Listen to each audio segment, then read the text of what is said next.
Yep. Okay. Oh, hello, welcome to the June meeting of the Boulder Housing Advisory Board. I'm Michael Lucchese, the chair of the Housing Advisory Board, and I'm going to call this meeting to order, and we'll start with a roll call. Karen Clairman, Vice Chair. Here. Karen is now our Vice Chair. We're very pleased to have her in that role. Chip. Here.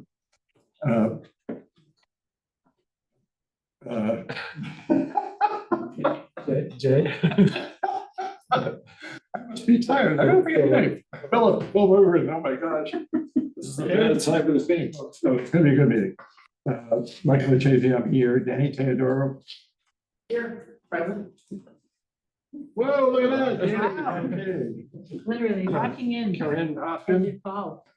Karen said she was not going to be able to make it. Apparently that is the You want to case. sit here? And Julianne Ramsey. Apparently not here.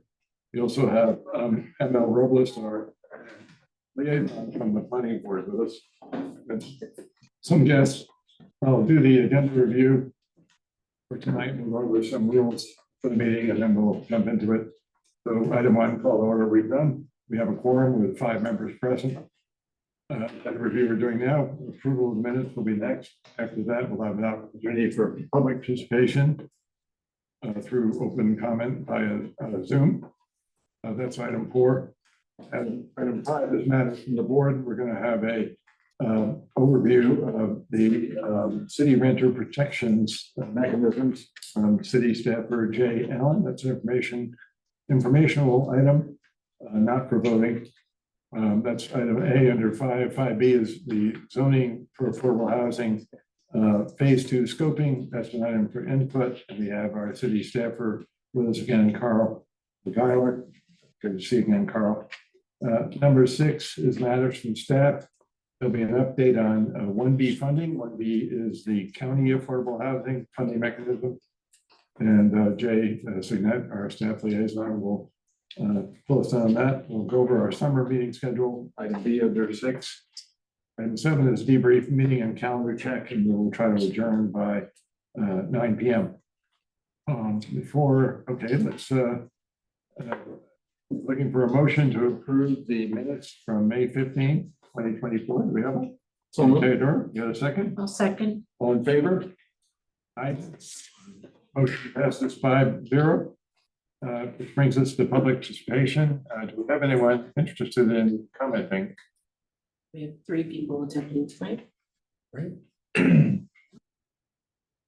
Nobody?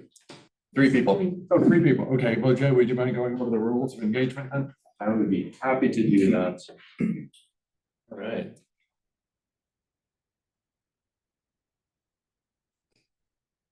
So rules for community engagement. The city, that's not the screen I want to share.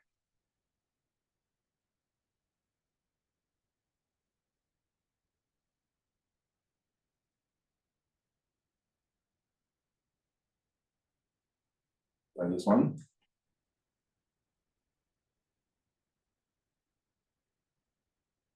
So showing that.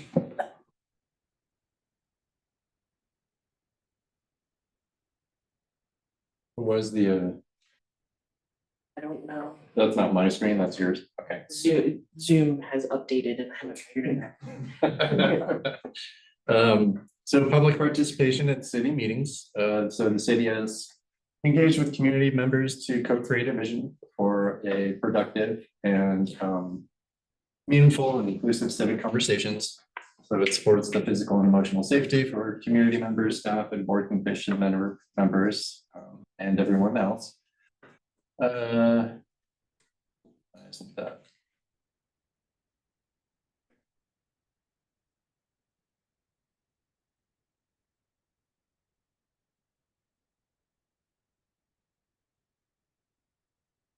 More information about this, go to this website. Following examples are rules of decorum found in the Boulder Revised Code and other guidelines that support this vision. These would be upheld by the chair during this meeting. All remarks and testimony should be related to city business. No participant shall make threats or use other forms of intimidation. Obscenity, racial epithets, and other speech will not be tolerated. And participants are required to sign up to speak using the name they are commonly known by, and individuals must display their whole name before they are allowed to speak online. Currently, only audio testimony is permitted online. Thank you. And that is it. Great. So, thank you, Jay. And we have 3 people waiting to comment. Who is going to go first? So we have Mark Fearer. Mark, thank you for joining us. Howdy, are you able to hear me? Yes, very well. All right, great, thanks. Howdy. For those who don't know, I'm Mark Fearer.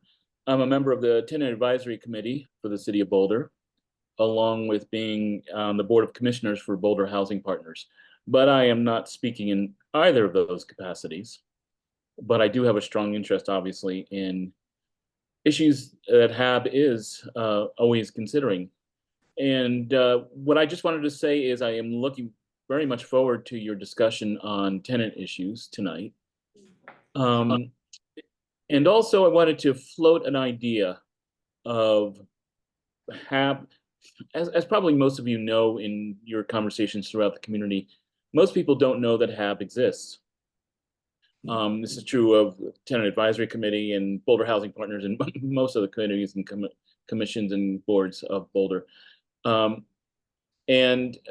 Anyway, I want to suggest perhaps you all hosting a city, either a community dialogue or just what's the term I'm looking for? A civic forum on affordable housing.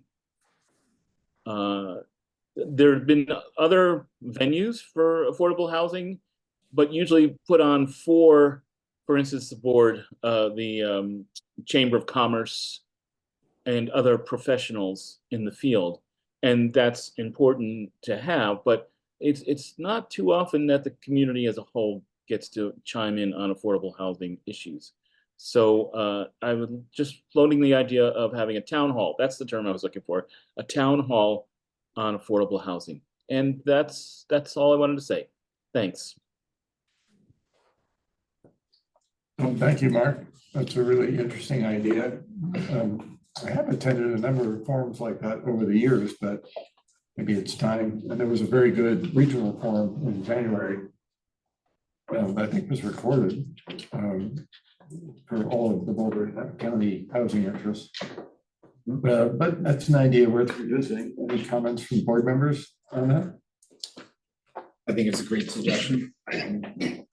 Certainly we've talked about that in other capacities in the past, and so appreciate it. And I think, something. How would that be different from the listening sessions that HAB used to do that I have not participated in during my tenure? I mean, I think it's just, it could be a listening session that's on the road essentially. So, I mean, I think something could be done. As long as it's properly noticed, we're fine to meet anywhere, so. I think it's a great idea. I think housing affordability is the biggest problem facing Boulder. And to Mark's point, I don't think that this advisory board has significant amount of exposure. And I would also support moving our meetings to the Penfield Tate building so that our meetings are more accessible to the public. Certainly could be open to the public as well. What's the situation with that, Jay? Is that still a matter of city policy, not our call? We're still waiting for work to be completed on council chambers to enable the boards to go back. And then it's not even clear which boards will be allowed to come back. It may just be planning board. Okay. I think it's a great idea. I don't feel so badly about HAB's low profile since most Americans can't name 3 members of the Supreme Court. But I do feel that there's still a lot of misunderstanding about what affordable housing is, what Boulder's doing. And I'd like to see it's an informational element of that as well as listening to what the public has to say if we do indeed engage in such a session. Okay, well, let's go on to our next public commenter. Thank you again, Mark. No other hands raised currently. Go with the hands. That was it. Okay, great. That brings us to matters from the board, and we can turn it over to Jay Allen for our informational item on the renter protections and overview. Great. Excuse me. Well, thanks so much for inviting me here. My name is Jay Allen. I work with City of Boulder's Housing and Human Services Department in the Eviction Prevention and Rental Assistance Services Group. So I will go ahead and share my screen here. I already missed the first thing you said. What, who do you Of represent? course, yes. Sorry, I speak slowly sometimes. So I work with Jay with the Housing and Human Services Department, and I work with the Eviction Prevention and Rental Assistance Services Program under the Community Mediation and Resolution Services Department. Thank you. Sounds a mouthful. It is. EPRIS. EPRIS. Oh my God. And Chip and I work pretty closely around eviction prevention here in Boulder. So.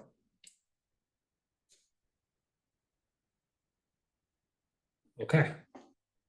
I just wanted to go over some of the overview of the work that we do around tenant protections here in Boulder. And then sort of dive more deeply into what I know the most about, which is the eviction prevention program. So just a little bit more about me. I've worked for this department for coming on 14 years in various roles. We've been starting this program since 2021. We started working in the eviction prevention program.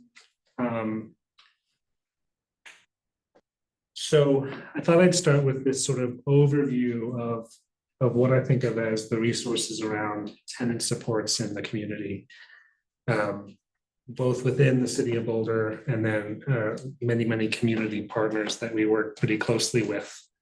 And then I'll go over all the different roles and things, and feel free to ask me any questions or anything I can clarify.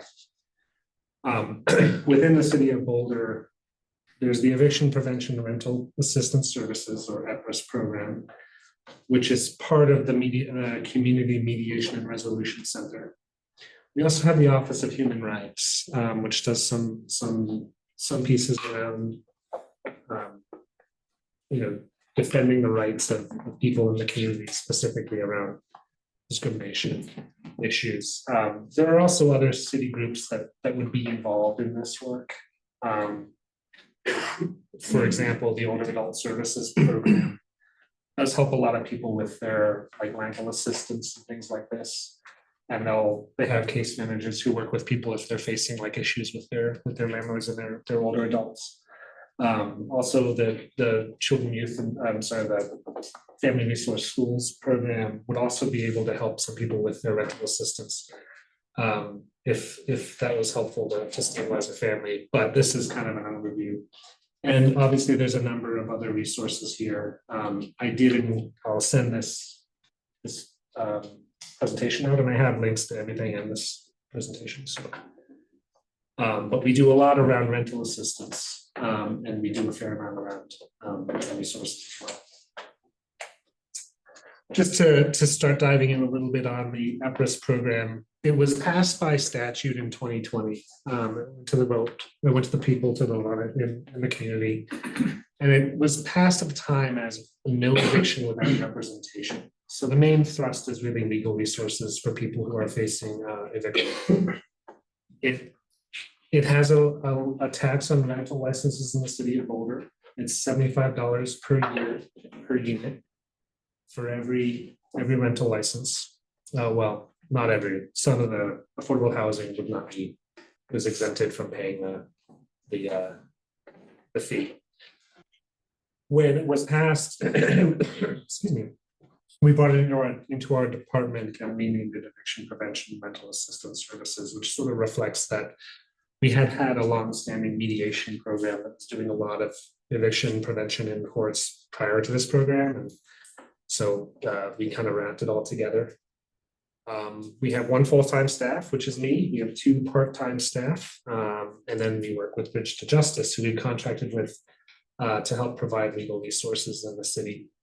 And that's a pretty close relationship. We also have an advisory committee, which meets once a quarter and talks about and gets feedback from renters in the city of Boulder about that experience and about the program. So this is 2024. We started working on this in January of 2021, which was really very agile, considering it was passed in November of 2020. So we spent a lot of time kind of building out the program, and now we're kind of just trying to refine it and work the whole system. We sort of focus on these 4 areas. Ask a quick question. Of course. Is the tenant advisory committee the same thing that Mark mentioned a bit ago? So he's on that. Yes, yes. So we focus on these 4 basic areas for supports: navigation and resource referrals. We do a lot when people call us, we refer them to other resources in the community. We focus our direct resources on people who are facing eviction very immediately. So we end up referring people around to a lot of different places to see if they can get help and prevent going to that stage. We have contract mediators. We also have volunteer mediators who work with people to try and stabilize housing, and they do a lot of work on housing issues, other issues as well, but they do end up doing landlord and tenant mediations to try to resolve conflicts at an earlier stage. Then we have our contract with Bridge to Justice, and that's a pretty unique kind of feature of this program. There are a number of right to counsel programs that are coming about in various cities across the country. We really are what we kind of focus on is making sure we have representation available for people when they're actually in eviction court, which happens every Friday here in Boulder. And then a huge part of our program is rental assistance. And the rental assistance environment is a little bit complex. We have some funds from that fee that we charge on rental licenses. We also work with emergency family assistance. And in fact, we grant a lot of our funds to them to process, to help people prevent eviction. We also work really heavily with the state resources, and the state resources, I mean, one thing that has overshadowed this program is we obviously started working in the middle of the pandemic. And at the time, a tremendous amount of resources were made available to help people in that situation. Hi there, sorry.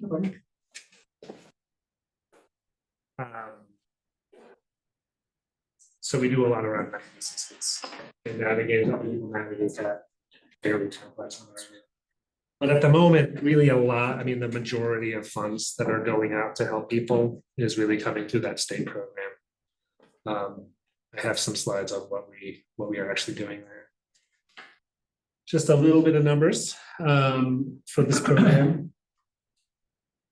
We worked with 809 tenants last year, which is a pretty big increase over the previous year. Now, bear in mind, in 2022, there were still some remnants of some of the protections from the COVID pandemic. For example, eviction moratoriums started fading out in 2022. And a lot of, so conditions changed pretty dramatically.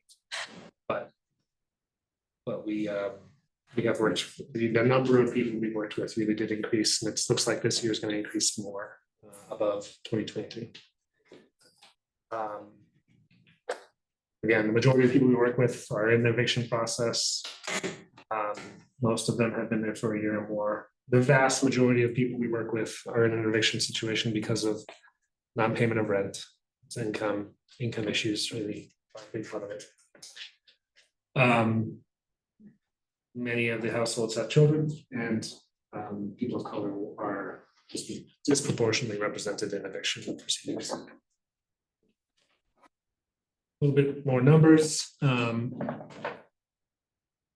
You can see the amount of funding that we provide to emergency family assistance is really the most of the budget that we have for rental assistance. And that's really just leveraging their expertise on working with people. And it also helps when we can connect people to EFA. They are aware of a larger pool of resources that might help stabilize a family. So we we really work closely with them, and that's a really great relationship for us, but we're pretty singularly focused in our department around eviction issues, so. I'm sorry, Jay, the 377, that's the amount of money you have available to spend on rental assistance? That's how much, Date or? that is how much we spend from January 2023 to January 2024 directly to this. Okay, so it's kind of an annual budget of this. Yes, and you can see we granted in 2023, 350,000 to emergency family assistance to work with as well. You can see in this graph on the left, beginning in May of 2023, we really reduced the amount of rental assistance we were processing directly, which was a result of a lot of the pandemic era programs. They changed very drastically at the beginning of 2023, and we were really spending a lot of money trying to replace those programs, but those programs were putting out during the pandemic about $1 million a month in Boulder County, and we can't backfill all of that. And all that comes from rental license fees or? So there's two different programs, and I apologize, we made the acronyms as complicated as we could. So we have EPRIS, which is the city of Boulder, and we put out about 350,000 a year. Then there's ERAP, which is the state program that was really focused on eviction stuff. But that was at the height of the eviction, at the height of the pandemic. That program was putting out about $1 million a month. So in the beginning of 2023, when that program really cut back on who was funding, it really impacted us heavily because we were trying to backfill what they had been doing. So we had $1 million a month for Boulder and Boulder County or? Boulder County. Really? Yeah. Okay. Yeah. And so quick question I have regarding those statistics and the 809 clients served. Do we have the numbers in terms of how many eviction actions there are? I know a lot of things that come close to eviction, there's no way of really telling, but actual eviction actions versus how many people in the eviction action process are utilizing the service. Yeah. So we have X amount of clients that are coming through the Right. program. What about people, like what's that number compared to the number of people who are Right. dealing with eviction actions a year in Boulder County? So if you look at this, there's sort of two databases here. So if you look at this on the bottom right, we recorded, I mean, one of the things that our statute really has in it is it has an actual mandate for us to collect data around evictions, which is collected in some ways statewide, but it's collected at a fairly not very granular level. So we actually have collected outcomes in court from the beginning of the program through now. So we're in court every week. And you can see across all of Boulder County in the past year so this is going from January through this month. We've recorded 1,800 total cases in court. Most of those are not going to be city of Boulder, since we're a city funded and we're a city department. We're much more closely related with that. But you can see about a third of the cases are in city of Boulder, about a third are in Longmont, and about a third are Boulder County at large. So it's a tough, I feel, in terms of the question you asked, like, do we know how many people reach out to us at one point and then don't go through eviction or do? That's a really tough number to get. But way more people reach out to us and get help from us than go to eviction court. Right. Great. Can I ask a basic question? Not quite grokking this slide. Yeah, it's If you're distributing 350K Mhm. from the EPRIS tax, okay, so how much does the tax collect every year? about 1.4 million. I see, okay. So there's plenty left over for hiring contract lawyers, for example. So we get about 1.4 million. We provide about 700,000 total for rental assistance between city directly controlled and provided for and through FFA the grant that we make it happen. So total amount of rental assistance is the majority of the funds that we collect. We obviously provide staffing for the program. Yeah. Which comes out of that funding, and then legal services is between $150,000 and $200,000 a year at the moment. We also started operating in 2021 before the tax had been collected. So for the past few years, we've been having to backfill the funds from the first year. But that'll end next year, which is a good thing for us, I think. Increase the amount of funds available, but that's basically how we disperse all the funds that we collect. Yeah, this is a dense slide, but it just gives you an overview of how we're thinking about this and how we're tracking things. We have a lot of touch points with people when they're facing eviction. Hopefully we ask people to, we try to get our kind of name out there, so to speak, just make people aware that our services are there. But I've been told that our particular page, our web page on the City of Boulder's site is one of the most heavily visited. So I actually think that we're doing okay getting the word out. And one of the really big advantages that we have is the courts, the City Council of Boulder and the court system in Boulder have really supported us. So our information is required to be included every time someone gets served with eviction people. We'll get our number with that. So yeah, speaking back to that point of like we contact a lot more people than we end up working with. I think this is worthwhile pointing out because it's something we end up explaining a lot. There's sort of two kinds of rental assistance. And the way we're hoping things work out at the moment is there's a certain amount that's both from our funds and from the state funds that are sort of dedicated to people who are in eviction court. We call that emergency rental assistance. And it's pretty timely. But most of the time, if you're not in that situation, you'll be routed through a family resource center like Emergency Family Assistance Association to work through their program to get rental assistance. Did want to talk a little bit about the Office of Human Rights. We don't interact with them that often, but I think it's worth knowing that the resource exists.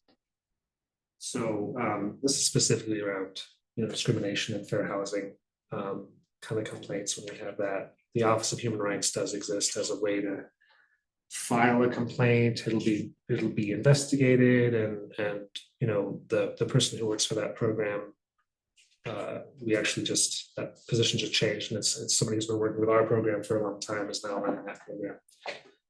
But that's a good resource just to be aware of if someone's in a situation where they feel like they're being discriminated or they have a reasonable accommodation or disability that's not being met. That's a great way to sort of start that ball rolling.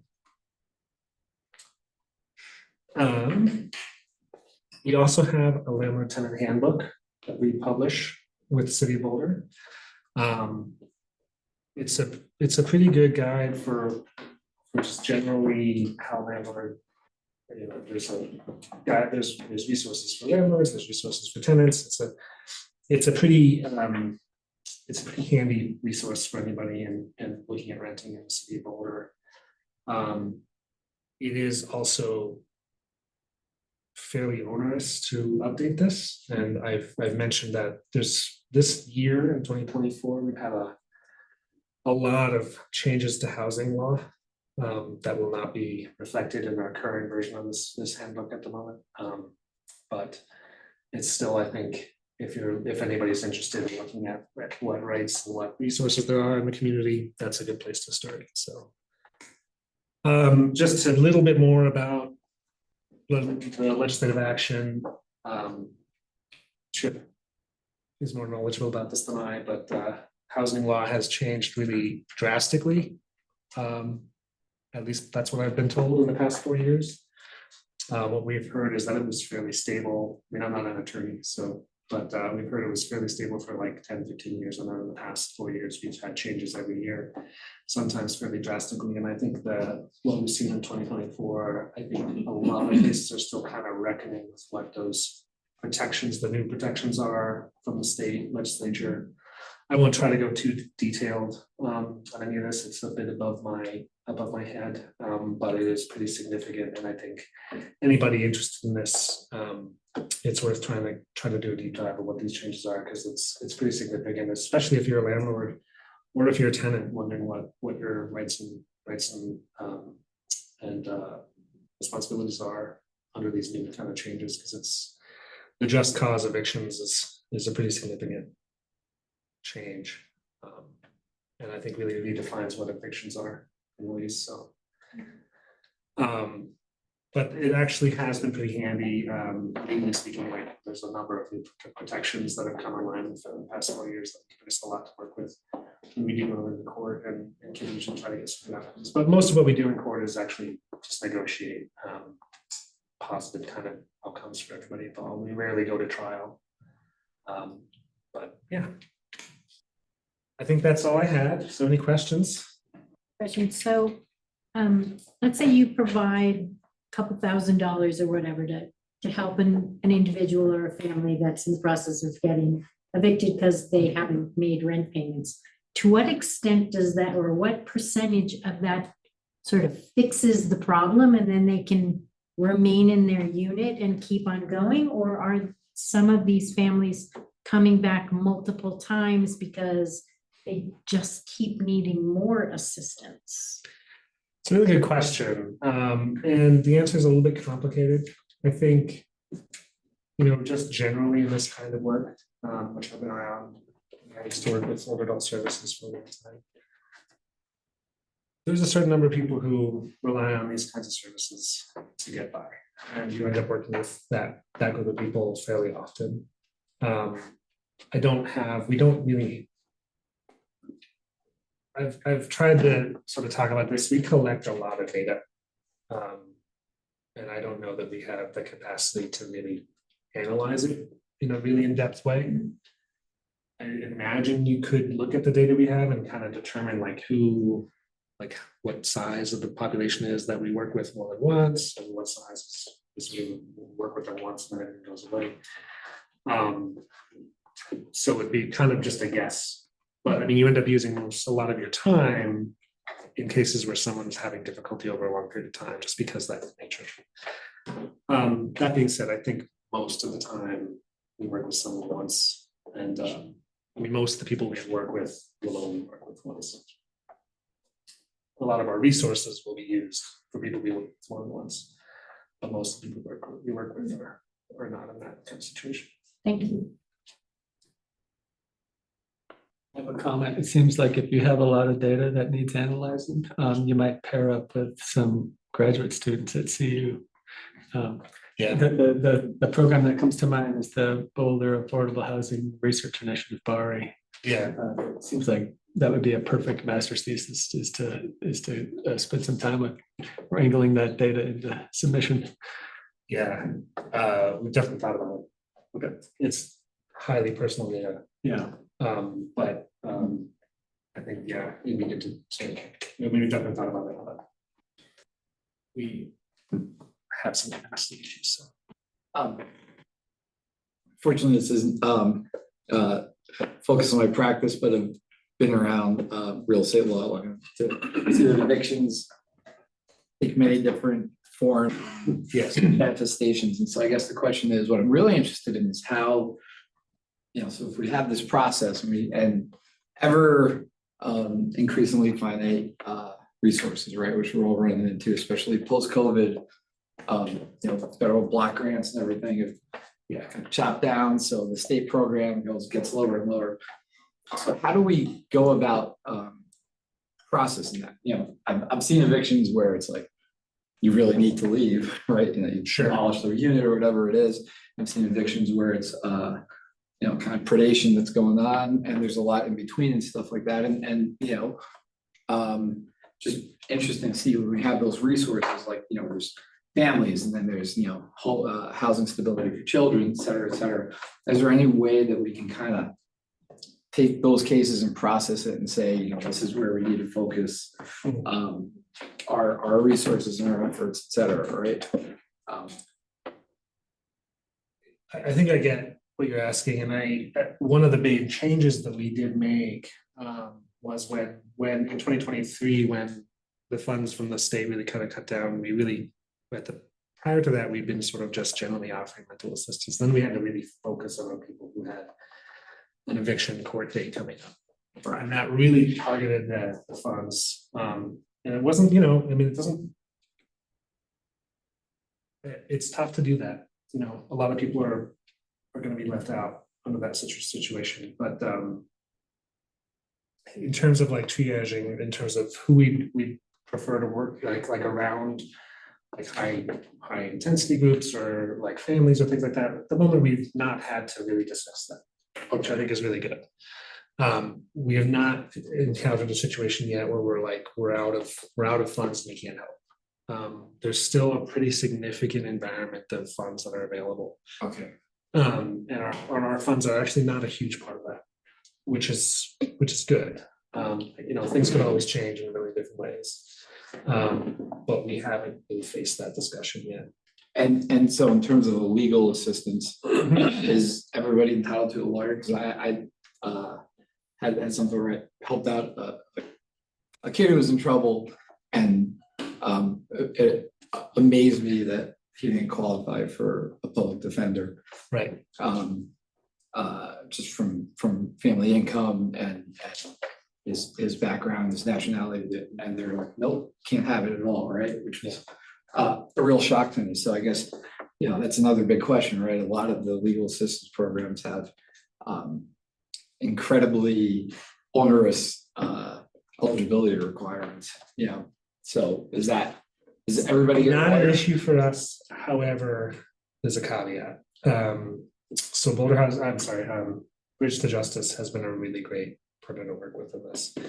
And our contract with them is anybody who comes in, we don't have any limitations on who we work with. There's nothing in the statute that gives us limitations around who we're working with. So that being said, you have jurisdictional kind of concerns. So because we're funded by a city of Boulder and combined court is all of Boulder County, it's a little different if you're in the county versus if you're not now. Bridge to Justice has done a lot of really great work to get funding to make sure that they can work with anybody in the county, but they're a little bit more strings attached to some of their county grants. Right. So it's a little different, but for the most part, if you're in that situation of eviction court, you have access to an attorney. Right, that's great. Yes, really great. Kind of a hypothetical, but probably not hypothetical. I mean, you want to prevent evictions, and then you have people who, generally distressed and can't make the rent or whatever. And then you have people who are maybe not playing by the rules, not paying the rent, trashing the department. Like, we don't want to see anybody wind up in the street because then it becomes everyone's problem. So how does your department address or sort people out, or do you? Restrictions, sorry. Okay, well, that's the question. Okay, so we have restrictions on how often we work with somebody. Basically just saying, well, we'll work with somebody specific on like rental assistance once every 12 months. And that's pretty consistent across all of the funders who do this work. The state program, they do a tremendous amount of work on identifying any kind of potential fraud. It doesn't come up often, but it does happen. For our program, because we're very emergency focused, we do check to make sure and understand that when we're providing funding for this, we're providing it to the landlord. It's not going. There's some checks and balances in a couple of different ways. And to our, we've seen cases where we thought there might be some issues there and investigated it, but it doesn't come up with us that much. Especially, we do a relatively small amount of funding compared to an organization like the state EMAT program, which does a tremendous amount of work identifying fraud. And EFA does a tremendous amount of work, and we do our work, but we don't face the same level of I think risk that you would face if you're the state. So I'm interpreting that to mean that you try to take the landlord's point of view into account as well in these cases. I think it's only fair. Yeah, and really, we have tried to develop really good relationships with landlords, because it's a huge part of this whole piece of work. Okay, next question is, this board has not dealt with rental issues in general, and now we have Chip Hennessy. We talked about it, an attorney with some expertise in this area. We talked about it during our retreat. If we were to investigate one policy change that would both help people that need help and also make your life easier, what might that be? That's an interesting question. Write me later. Yeah, I don't know what opinion I have on that. Should have given her a heads up on that one. Yeah. Well, I mean, It's a good question though. there must be something that's occurred to you, like if only council would do this, this program would be more effective. Maybe it's a hard question, but it seems like For something. this program, that's a very different question. Like, for this program to be more effective, that's a very interesting question, because like, if you think about, we've been talking about our funding, for example, we're potentially gonna, we're talking about how the statute does give us the ability to, or it gives city council the ability to change the amount of the fee that we charge in rental licenses. But if I'm thinking about this, the amount of funding we need to like cover everything that we wanted to would be pretty severe. So I don't think that you can really address this program by like just increasing the funding.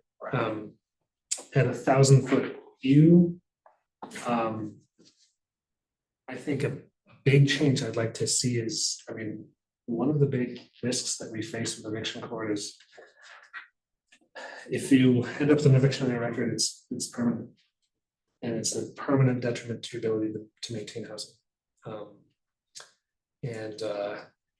Debt goes away, other things go away, but the permanency of this is I think something that I would like to, or if I was king for a day, I'd see sort of addressed, like, because I understand, people end up in tough situations. But it puts people in a really tough spot when they're facing that. Did you say permanent, like a judgment against you that they have to disclose? Yeah.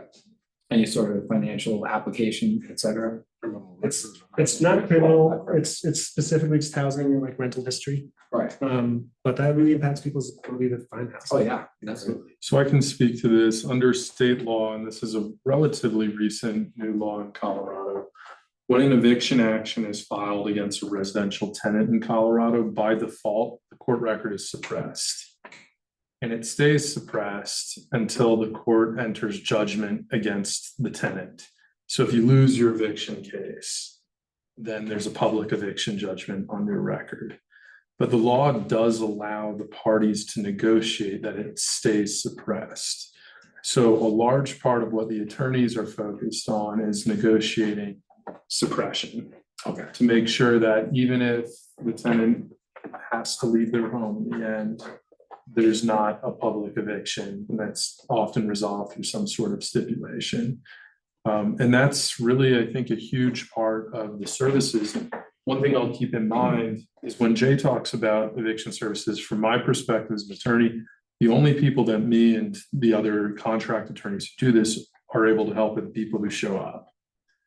If you're being evicted, you don't show up, you lose, and we can't help you. We're not your lawyer, you're not there.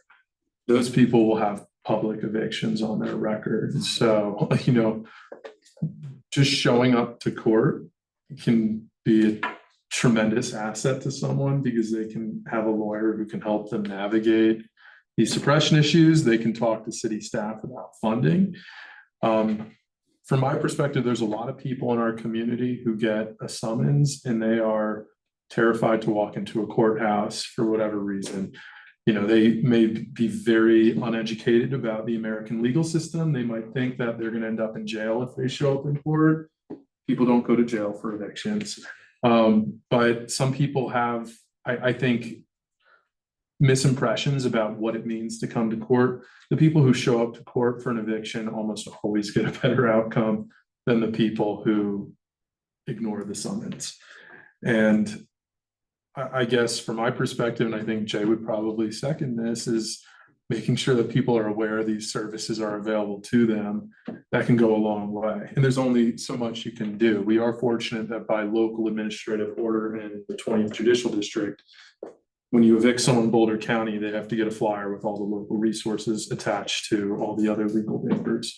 That's one thing, but you know, part of it is just, do people know that when they show up to court, there's people there to help them? And, you know, as a lawyer, there's not much I can do that. I only can help people when they show up and ask for my assistance or one of my colleagues. And that's why I was asking what the percentage is that are actually utilizing the system versus what's potentially out there. Well, and I think Jay was talking on a different level. They provide assistance like non-legal help Right. to people who don't necessarily show up, people who contact about funding. That's not, the rental assistance isn't really something the lawyers advise all too Right. much on. It's more the legal process. My understanding is that under the Boulder EPRIS statute or ordinance, someone is eligible for legal help once they've been served with the initial eviction demand. And then they can call in at that point, and then of course, we're available at court for when people are summoned, and that happens every Friday. I think we talked about this in another meeting. Eviction is not like a conviction of a crime. No. It's something else.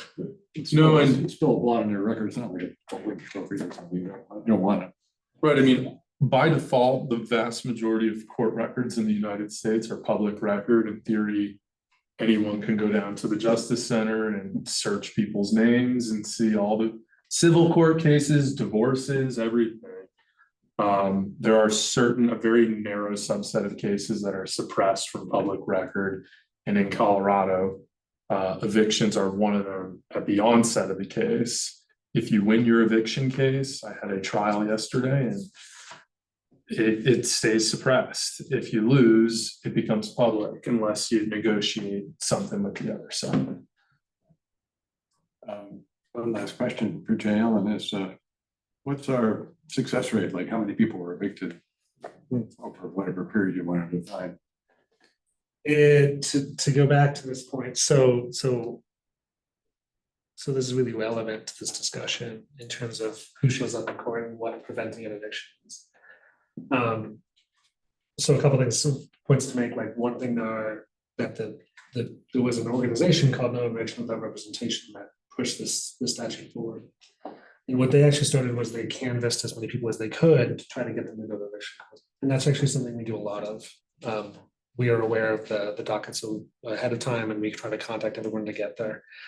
And so when we talk about that question, because we will focus on keeping someone in their home.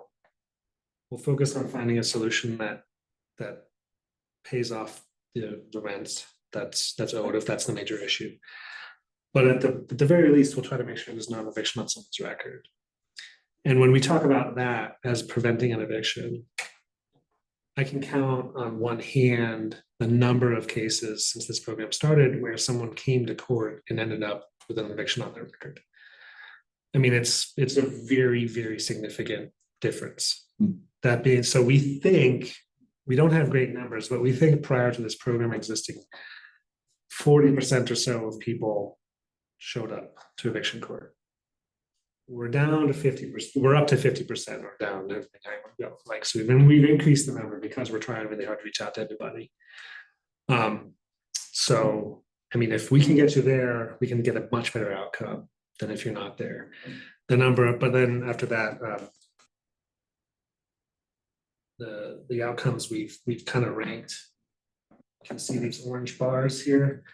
They're ranged from 1 to 4, where 4 is basically a eviction on your record, and you can see between 1 and 2, that's 62% of cases, 62% of cases that we work with in court. I'm sorry, which bar is he looking at here? They can't read that. You just have Yeah. to describe it. It's really tight. You can see these 4 orange bar graph. Yeah. All this is saying is that we rank outcomes in our data tracking between 1 and 4, 1 being good, 4 being you're evicted. 65% we rank as good or positive, which we think is reasonable. And again, about half, don't appear and end up with eviction. I have a question. Does your data indicate how many people have like rental vouchers or rent that's based on a percentage of their income? And how many of them are like rent burdened where they're just, it's market rate unit and they may be paying 50% of their take home income on rent, or like, do you have that, do you collect that data? We don't, is sort of the short answer. I mean, we talk about rent a lot, but we don't really quantify, unless we're directly funding someone, we don't quantify like what their rent is and how it's being paid. We work with a lot of people who do have housing vouchers. Okay. But yeah. Thank you. I'm kind of curious about the political landscape of EPROS. I assume, I mean, I remember in 2020 that there was opposition to it. I don't remember exactly what their talking points were. Sure. I'm kind of curious to know if there's still people who are like, this is a terrible program, it should go away, it's ruined everything. Because I assume they said it would ruin everything. Or on the flip side, I'm kind of wondering if like there's a lot of other local municipalities or maybe legislators at the state level who are looking at what's going on and saying, hey, this seems successful and we should expand this everywhere. I'm just kind of curious if you have a lay of the land, politically speaking, of how this is shaken out. It's a little bit above my pay grade. Obviously, it's a regulation on landlords.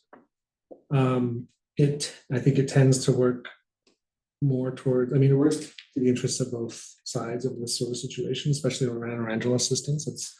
I think in a lot of cases, a landlord would prefer to be made whole by rental assistance than to evict somebody. But in terms of the opposition, I mean, who wants to pay more taxes? And well, you know, so we can have a long conversation about what the implication of that. You know, that being said, I talk to people maybe once a quarter from various other municipalities who are looking at something like this.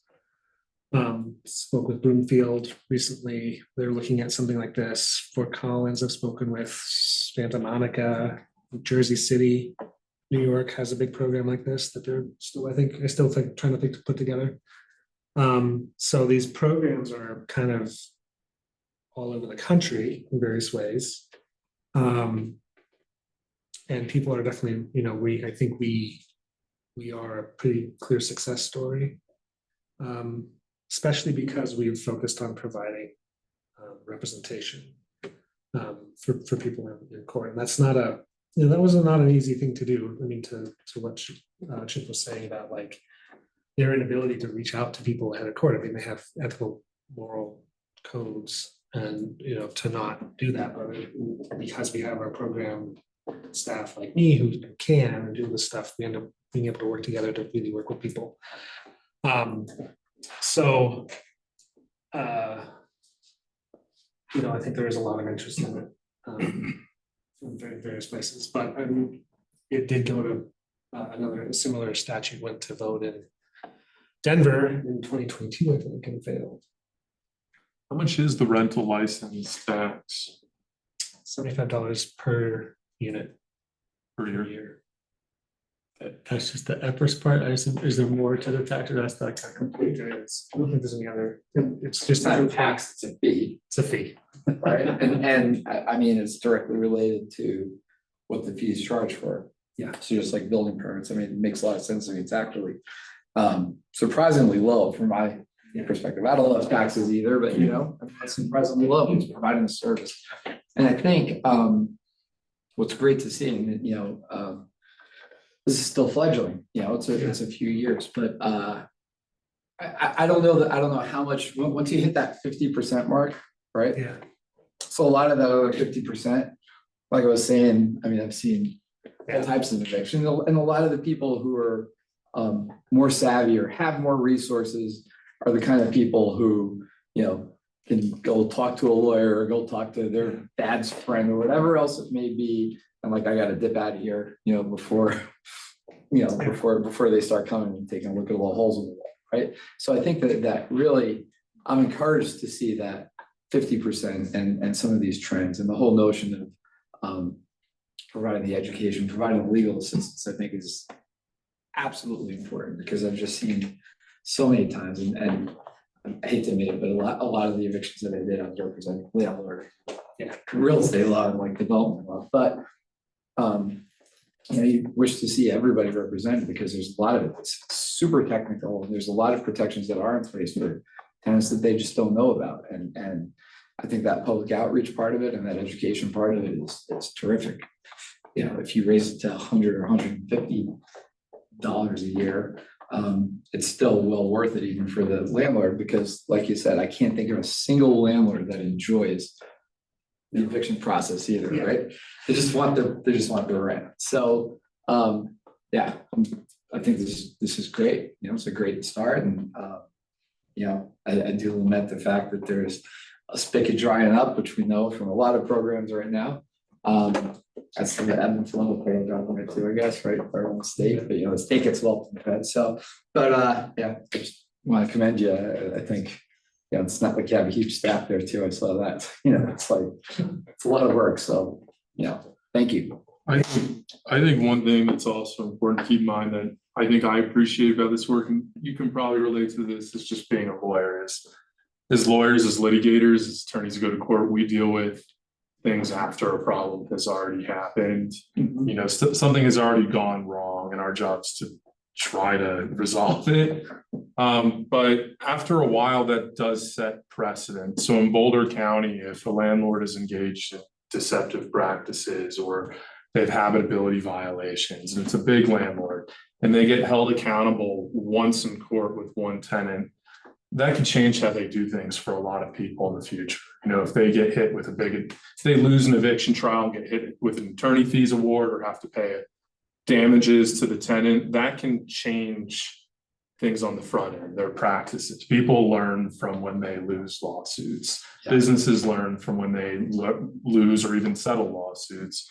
And I do think that making sure that, because almost every landlord that comes to court has a lawyer, not all of them, but the vast majority. And when the tenant is also represented, that results in a fairer process. And it's not just a matter of landlord's rich, tenant's poor, landlord wins anymore. Now the playing field's evened a little bit. And that can improve the quality of housing in Boulder County when landlords know, I can't evict this person because the water hasn't been working for 3 months. And maybe that means you better make sure the water works in your building so that you can evict people if you need to. That improves the quality of housing, because that is a defense to eviction, is there's habitability violations. My client stopped paying rent because the water stopped working. And empowering the tenant to raise that on the back end when there is an eviction, that can make this a better place to live overall. So that's the bigger picture. I don't always see it like that, but the optimist in me likes to think that our legal system does shape the way we act as a society. I'm glad to know there's an optimist in you. I'm sitting between two lawyers and not complaining. But not to forestall, but are there any concluding questions we might have for Judge? I just want to say I've had the opportunity to work with Jay over the past few years, and I think he's a tremendous asset to the city of Boulder, also Boulder County. There's a unique relationship. I think, for example, mediation services are provided to everyone in the county through some relationship with the county. This guy's incredibly knowledgeable, and there's a lot of issues that as lawyers, we can't really help the tenant with, especially when it comes to like applying for money and stuff. And to be able to point them in the direction of a non-lawyer who can focus on a different aspect of the service is a huge asset. I know you've made a tremendous difference in probably hundreds of people's lives over the past few years. So I just want to say thank you for that. Awesome. Yeah. Just to flag it for you, we've talked about having a listen session on renters issues. We're gonna hit you. We're gonna over that. So can't say when it's gonna be, but whenever it is. Anything else before we wrap? move on to our next speaker. Thank you, Jake. Okay, well, thanks so much for listening. Thanks for having me. I'll head off, but if you have any questions, feel free. My stuff, I'll send this over to Tiffany here, and you'll all have it. And as I said, I put in all the resources, so questions come up, you can have it there, so Help yourself to more food. we'll do. Yeah. Thank you again. Yeah. Thanks so much. Thank you. Okay, agenda item 5, item B. We have the zoning for affordable housing phase 2 scoping. This is an item for our input. We've had Carl Geiler presented here before for some really productive discussions. We hope to have another one tonight. So take it away, Carl. All right, good evening, board members. Carl Geiler, Senior Policy Advisor with the Department of Planning and Development Services. Most of you have seen me before talking about the zoning for affordable housing project that we worked on. I'll go into the background, but that concluded with an ordinance in October of last year. We had a phase 2 that kind of grew out of that. We called it zoning for affordable housing phase 2.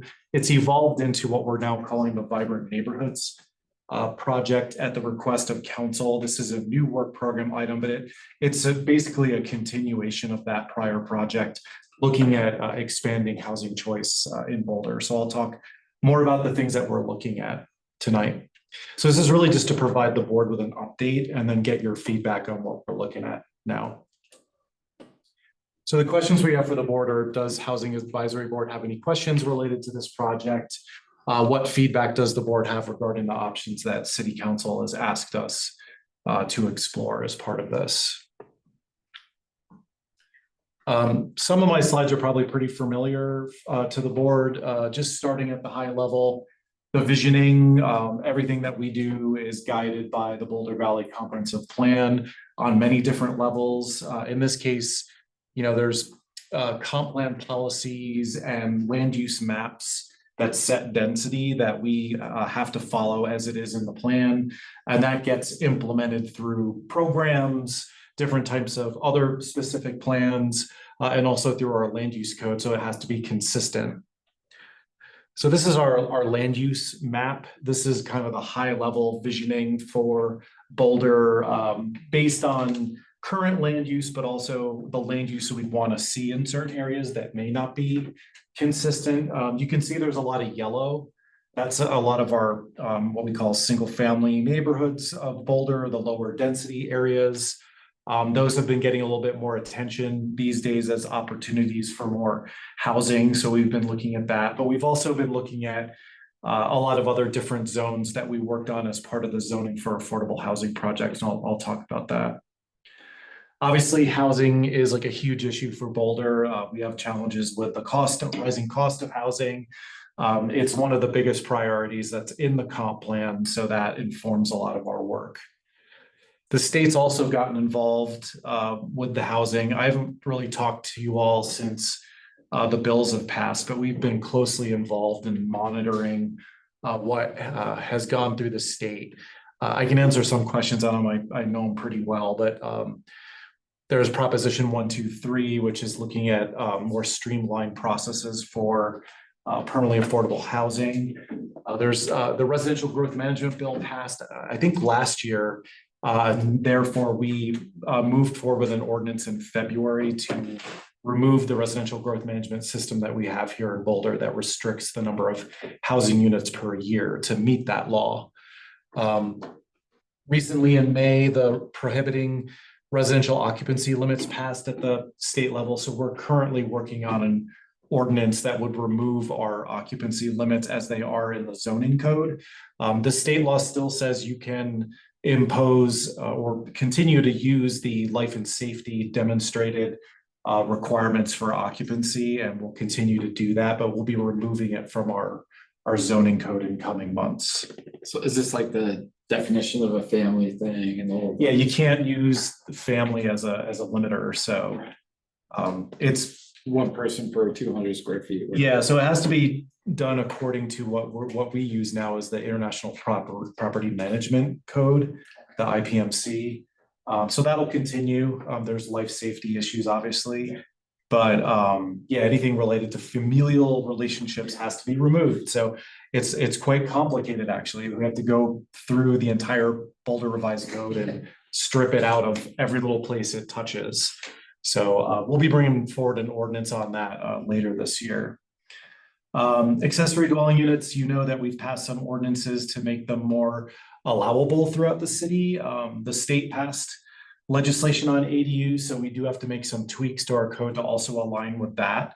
So we'll be coming forward with that. There's also the housing and transit-oriented communities, or it's actually called land use criteria for strategic growth. I don't know if you've heard about this, but this is all about, you know, getting more housing on transit corridors that have more peak level service. It sets a really high bar for the number of units that should be allowable in that area. It doesn't necessarily mean you have to provide that number of units, but it will probably require some tweaks to our land use code as well. The zoning for affordable housing ordinance that we did last year actually gets us a lot of the way there, though. So it was a good thing that we actually started working on that and got that done, because that actually gets us much closer to meeting the TOC bill. The sustainable affordable housing bill, I think, just deals with like housing elements and forecasting for what the housing needs are in the community. So I know we're working on that one as well. So I'm going to jump into the background. So again, this is just kind of the evolution of the zoning for affordable housing project into what we're now calling the Vibrant Neighborhoods Project. So this is phase one of the Vibrant Neighborhoods Project that will evolve into a phase two after this year. So I'll get to that. Right now, the problem statement guiding us is kind of the same thing we've been hearing, just the challenges of housing availability in Boulder and the rising cost is something that's been a major issue for Boulder and the whole nation now. Zoning regulations are under the microscope now for creating barriers or limitations to how many units can be built in cities, and that's been widely seen as something that needs to be addressed. So that's still our guiding problem statement. This has been an ongoing process, and we've gotten a lot of input on this issue. This is similar input that we've talked about before, but people that are in favor of it say that adding more modest-sized housing will increase housing opportunities in the community and will temper some of the rising costs, or the, you know, obviously having more units within the same floor area space is inherently more cheap than just having a large single-family house that might have a lower occupancy. Moving forward with these changes is consistent with the city's housing and racial equity goals. When we ask questions about allowing duplexes and triplexes in single-family neighborhoods, it was a mixed result, but what we got from the Be Heard Boulder questionnaire, which again is a questionnaire, it's not a scientifically valid survey, but got us at 55% were supportive through the results of that, of being open to duplexes and triplexes. Although the caveat there is that, like, the changes that we made last year still use the same density mechanisms that we have in those neighborhoods. It just opened up the door to more housing types. And that does open up a pretty good chunk of housing that could potentially go into those areas. Some of the concerns that we've been hearing, increasing housing supply alone won't move the needle. The demand to live in Boulder is so high that it won't make a difference, that there should be more emphasis on increasing in lieu fees, commercial linkage fees, or rent control, or things that can get deed restricted affordable housing. There's also concerns about adding different housing types into lower density areas and what impacts might come from that. I have a question regarding the community engagement. What role did the whole notion of, you know, the scenario with little houses getting mowed down, giant trophy home getting put in there? And we talked about that a little bit in terms of linkage and stuff like that. And it's kind of an out right now. So is that part of the community engagement that was discussed? Because absolutely. I mean, and it really kind of grew out of the Large Homes and Lots project, which came from 2018. So it was like, the neighborhoods have already seen a lot of transformation in terms of visually, in terms of going from the small house to a very large house, and that you could, there's the term invisible density has been used, that like on these larger lots with the large homes, theoretically, you could have multiple units in those houses You know, if done right and designed nicely, you could get like a triplex in there. And people largely wouldn't notice it's still the same massing. So what we've been trying to look at is not allowing more floor area or not allowing more massing, but just the same FAR, the same floor area ratio requirements, same setbacks, same bulk planes, same solar access regulations, but just loosening up the number of the maximums on units. Right. So that you're trying to keep consistent with the character that exists in those neighborhoods, arguably more than what you've seen with the big, explosion of large houses. So yes, that's a big part of this. So in other words, you got the same FAR for a triplex. It's essentially sitting on the same footprint on that X acre lot or whatever. Exactly. That you could for one giant trophy Yeah, home. we're not looking at increasing the massing or floor area. Yeah. Yep. Oh, thank you for asking that. So as far as the ordinance that passed in October, it's ordinance 8599. It's got a number of things. I won't go into too much depth, but since we talked about this before with most of the board members, removes the site review thresholds that are based on number of units, replaces with FAR square footage limits, eliminates the mandatory planning board review that was in the code for adding additional units, revises the form and bulk standards to allow townhouses by right. And we've also made changes to the code that get rid of the solar access requirements in between townhouses. So you're not limiting the ability to do townhouses without site review. Yeah. It allows duplexes and triplexes by right in the RL, RR, and RE zones. But again, according to the density limits that are already in the code and consistent with the Boulder Valley Comprehensive Plan. We got rid of use review requirements for efficiency living units.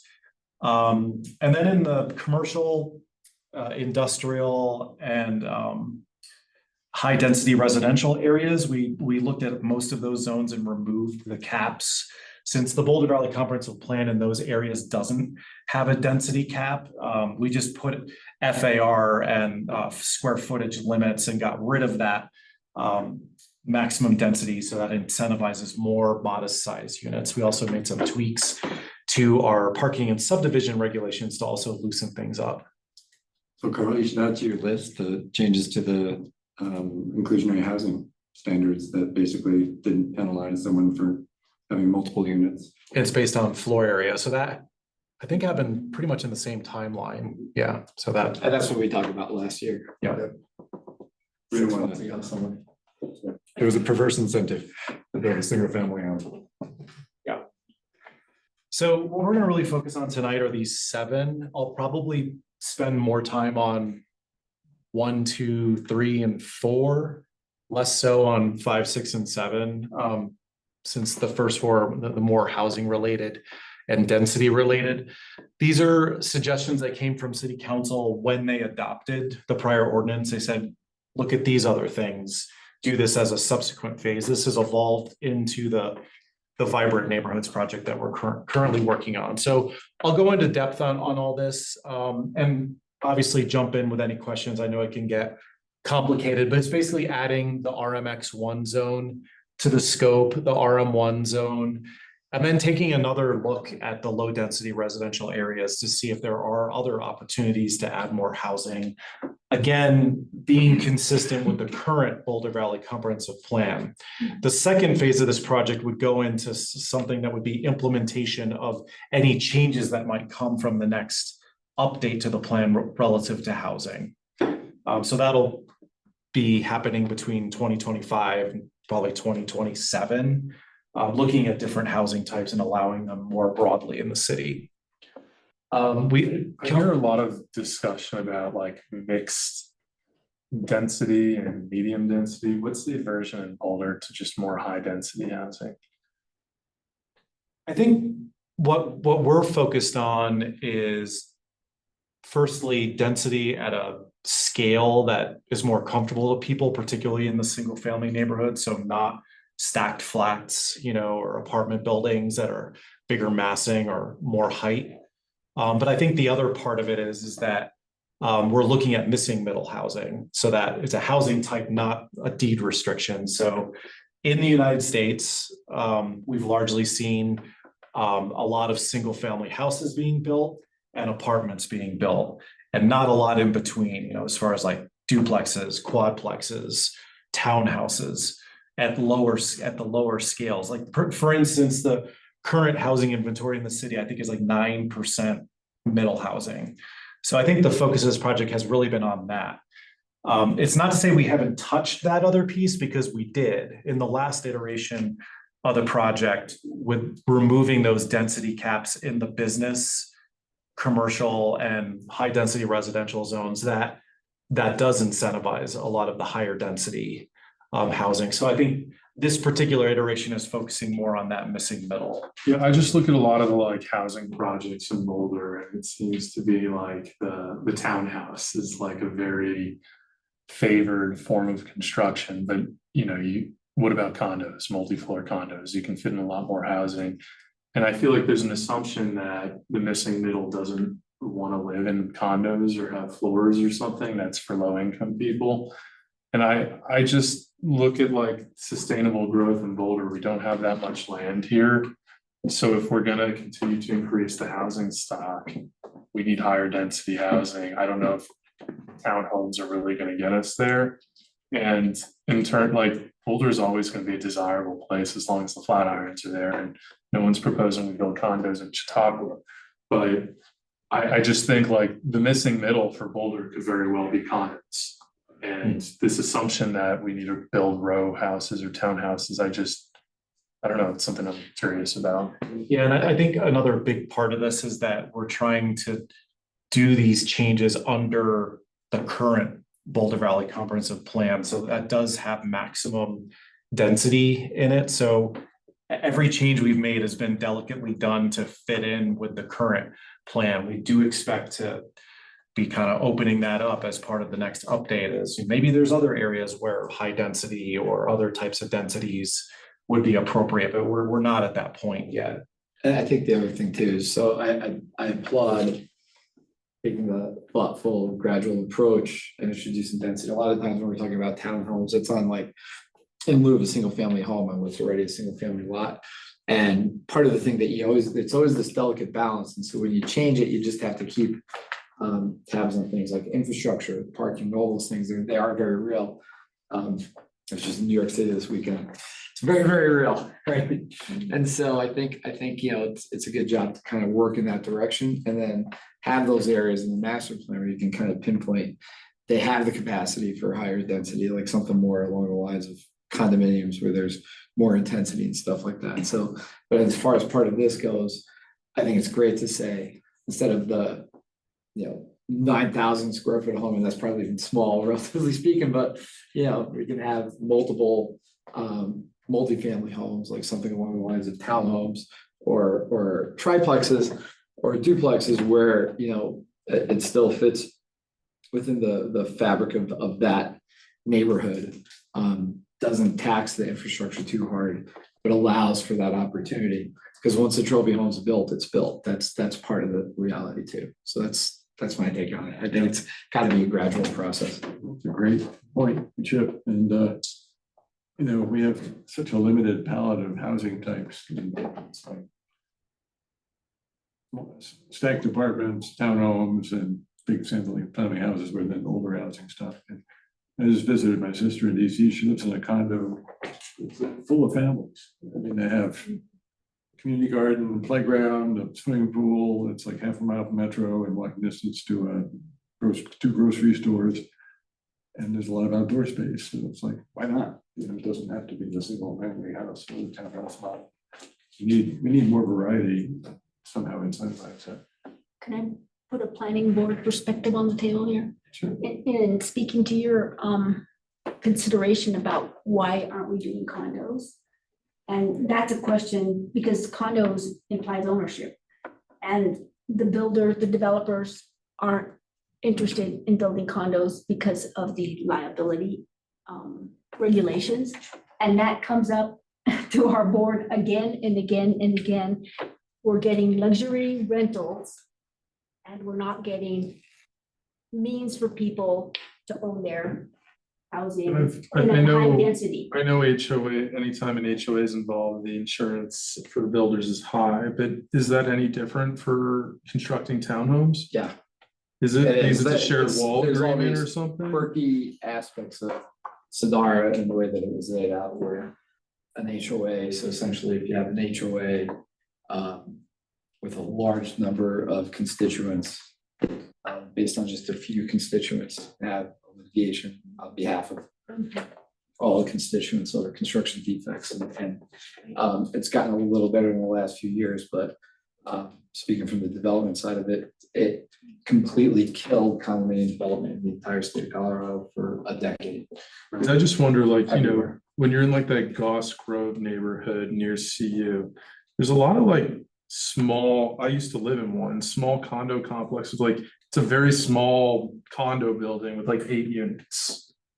And I want, does that present the same construction risk? I mean, you could put on, in theory, a single family lot, you know, a 2-story condo complex, with maybe 6 units in it or something like that. You know, that's just something I wonder, you could probably sell each unit for, you know, $600,000-$700,000 if it's in a good neighborhood, and that could be a pretty profitable construction project. Yeah, which shows how onerous it is, because when you see it not being built, that means it's really onerous, because there's a lot of people penciling that up and saying, yeah, I'd love to quadruple my supply. We ask that question all the time and we get the same answers, like, it's not viable. So even though there's RAP insurance programs and Even when there's products, rap insurance. that mitigates it, the developer's on the hook for, I think, 8 years. And I think there's no right to cure, or they're starting to institute right to cures, but like if, yeah, Yes. it's a huge deterrent. Yeah, I know a condo developer in Denver did a beautiful, beautiful project in Nixon Lake. And he took every precaution and got the RAP insurance and all that. I saw him a few months ago and he said, being sued, I'm never gonna do another condo project. yeah. So I know It's this, very difficult. I know this sounds like kind of backwards from a market perspective, but like, you know, I live in a condo building, I'm a tenant there, my landlord owns 1 unit. But then I look at some of these, you know, like BHP properties that are going up that look like luxury properties compared to what I live in. Is there any thought in converting apartment buildings that people rent into ownership? And it could even be an opportunity for people who rent there. That's always been kind of the concept, and for the longest time, I mean, Denver's the best example. We saw apartment complex after apartment complex come up. And it was built in construction and design in a way where they could convert it from rental to condominium. I'm gonna mess this up because it's more like tax based, but it's after 7 years or 8 years or whatever it was, right? So there was that on the notion. I mean, this thing, it went to Congress every year for a decade, and every year it was like, okay, we're finally gonna get some resolution on this, and every year it was, you know, trial attorneys, HOAs on this side, and then you know, developers, municipalities on this side, and it just went nowhere. And so, you know, there's been a little momentum. It's still a little bit daunting, like There were some state bills that were, I think, 2 or 3 meant to address that this year, but I've been following these more so I don't know where those landed. Yeah, I started giving out the lesson, yeah. Yeah. If I get the flyer, then it was adopted, then I'm like, all right, great. Until then, I'm like, all right. I'm glad we established that Carl's project is not gonna provide homeownership. So I was gonna say, that's one thing we'll talk about a little bit. You know, when that's Well, coming. sorry to go on a tangent. No When worries. that's coming on the attention, I rode my bike by our governor's condo in downtown Boulder 2 days ago, and had scaffolding up all around, I'm like, oh my God, they got hit with a construction defects lawsuit, and all the signs of it. So that's how pervasive this issue is.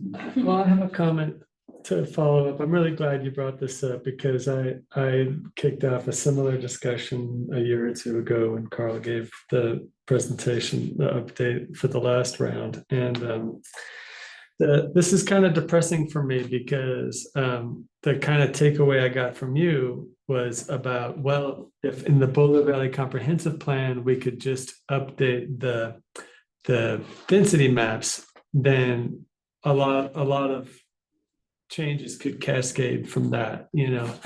But it kind of seems like, based on this conversation, I know this has come up many times too, that even if those density maps change, it doesn't mean we're going to get sixplex condos in the form of a McMansion in coming to a single family Well, neighborhood near you. well, I got this question, maybe for Carl. Let's say I wanted to subdivide my property into 4 homes.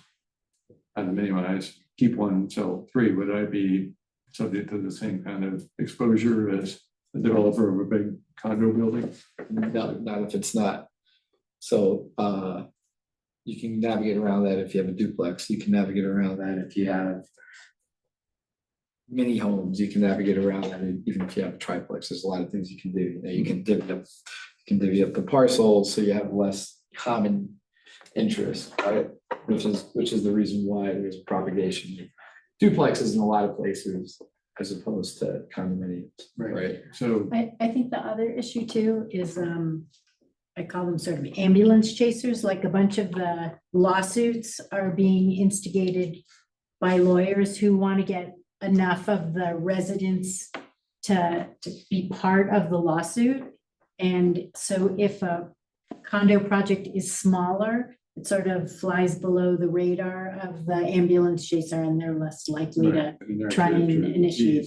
So, I guess my point is a slightly hopeful one, in that we might be able to see some advances in density with ownership opportunities if, we're done on a smaller scale, which is maybe a good thing. Well, and anytime it's not just construction defects, but anytime there's common ownership, that will naturally, human nature, result in conflict. I mean, you see it with divorces, like, people own things, but setting that aside, homeowners, in my relatively short career as an attorney, I just hear like homeowners association, I think Kiowa, I think litigation, like it's someone in the homeowner association is gonna be unhappy and they're gonna sue. That's just like how we are as human beings when you share something. And I don't know, maybe something we should think about is there a way to do denser housing where people are not sharing property? It's daunting because you can't divvy up fee interest or land interest, right? If you have a condominium, you have to do airspace. If you do airspace, then it's necessarily going to have that level of common element to it, right? But maybe the answer, not tiny home by like the CRS definition, but small homes that are essentially condo units with 2 feet of space between them and a property line running between them. And I think that gets at like cottage courts, things like that. And that's not as much a part of this phase as it probably will be a part of the whole comp plan update. I know there's still a lot of interest in cottage courts and also interest in townhomes because of that fact that a townhome can be on its own lot, with a shared wall.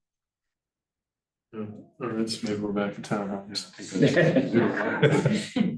Right, okay, good tangent, but let's go back to Carl and some of the other items in this.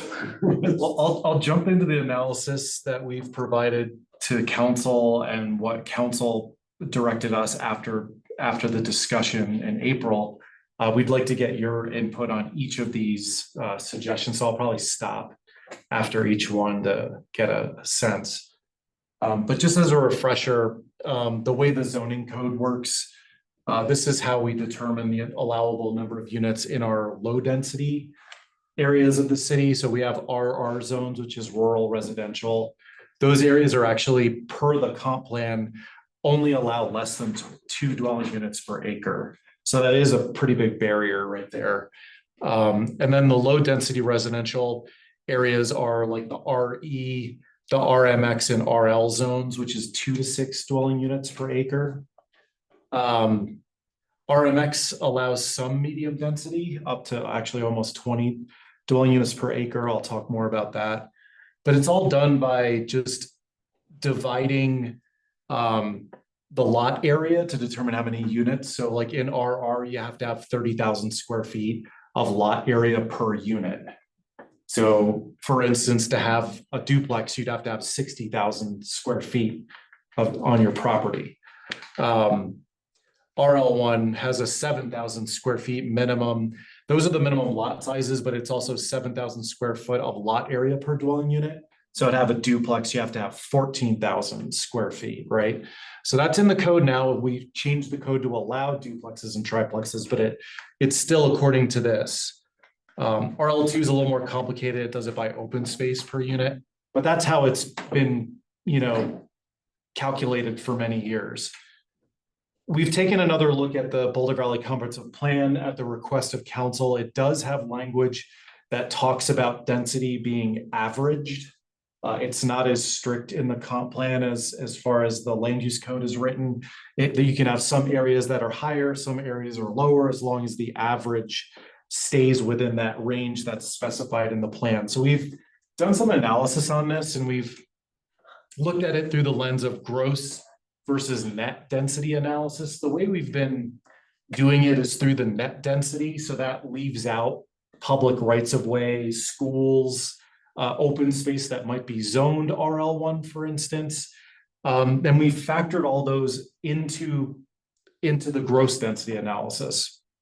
And we looked at all the different polygons that are under the same zoning to see what is the actual density in that polygon that's zoned a certain way. And we get gross and parcel density.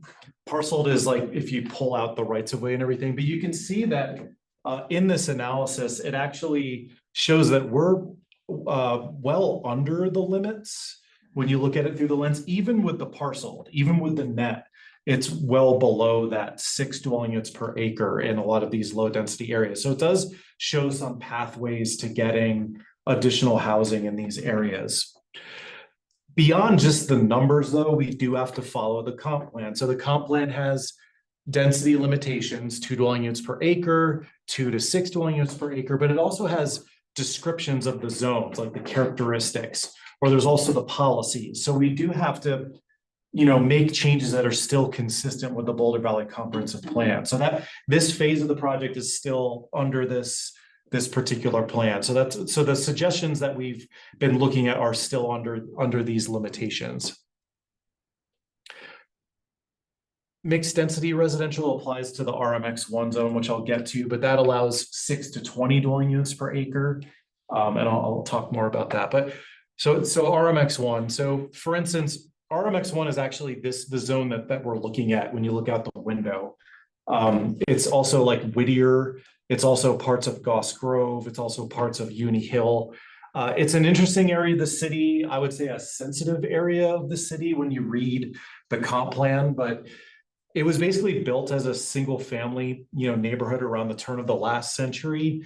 And then it was changed. The zoning was changed to allow high density for quite a while. So that's why you started seeing a lot of these single family houses becoming higher density apartment buildings. So if you walk around the neighborhood outside of here, you'll see that mixture.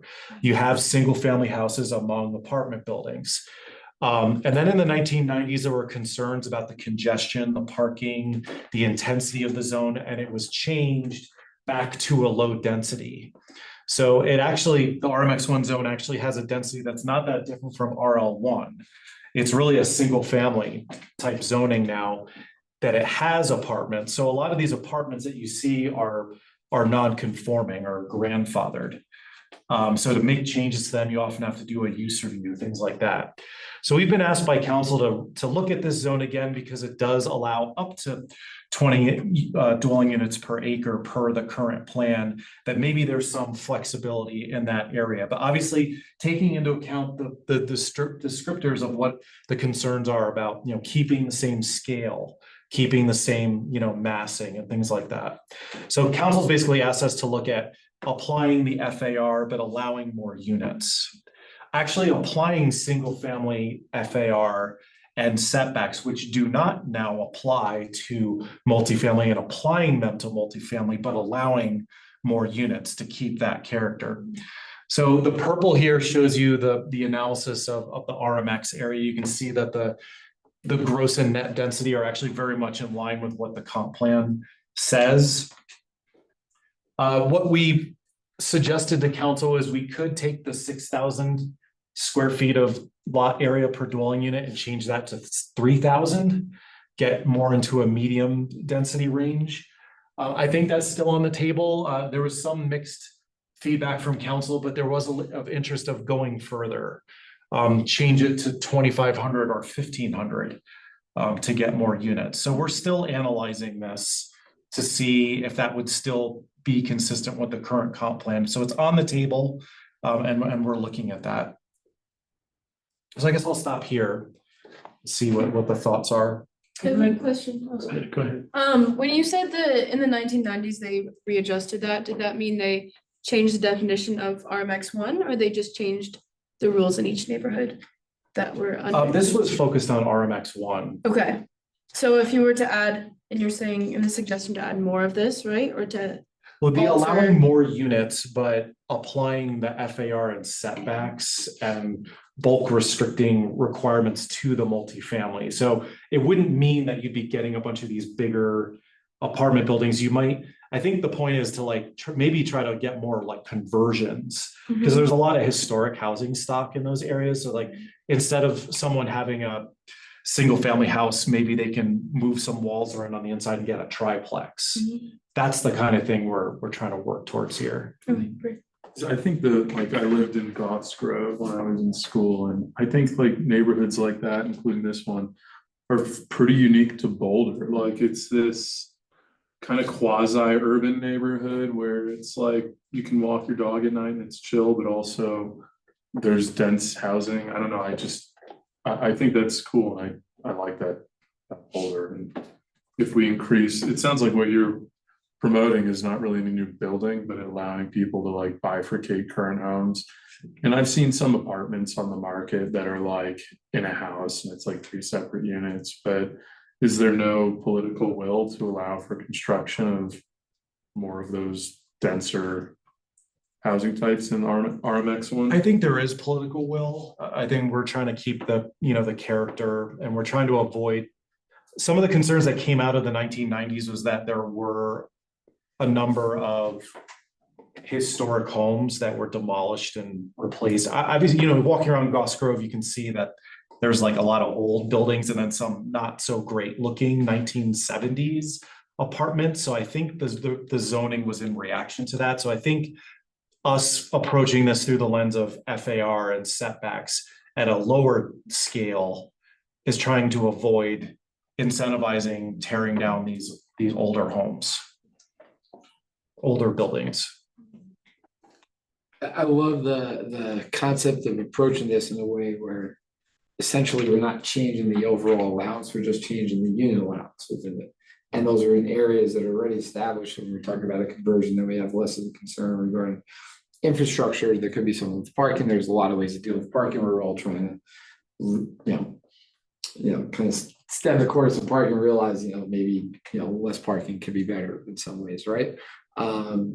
So I think it's a great approach. I think when you keep the setbacks and keep the FAR, you're keeping the same dynamic that you have in that neighborhood. I can understand where people might have gotten a little bit touchy in the 90s as they see things changing, but I think doing something like this, the changes are modest. It allows for those internal changes too, which is a really great thing, right? Where you say, this is the near and dear to Philip's heart. We've heard say it many times, right? The unused bedroom thing, right? And so instead of having this big house where only a fraction of it's used, you could take that house and you can convert the existing house in a much cheaper aspect. We talked about a lot of this with ADUs too, to something where there's more efficiency, probably more economics for the person that's involved there, that maybe doesn't have the resources to bulldoze it and build a trophy home anyhow. We want to keep them here too.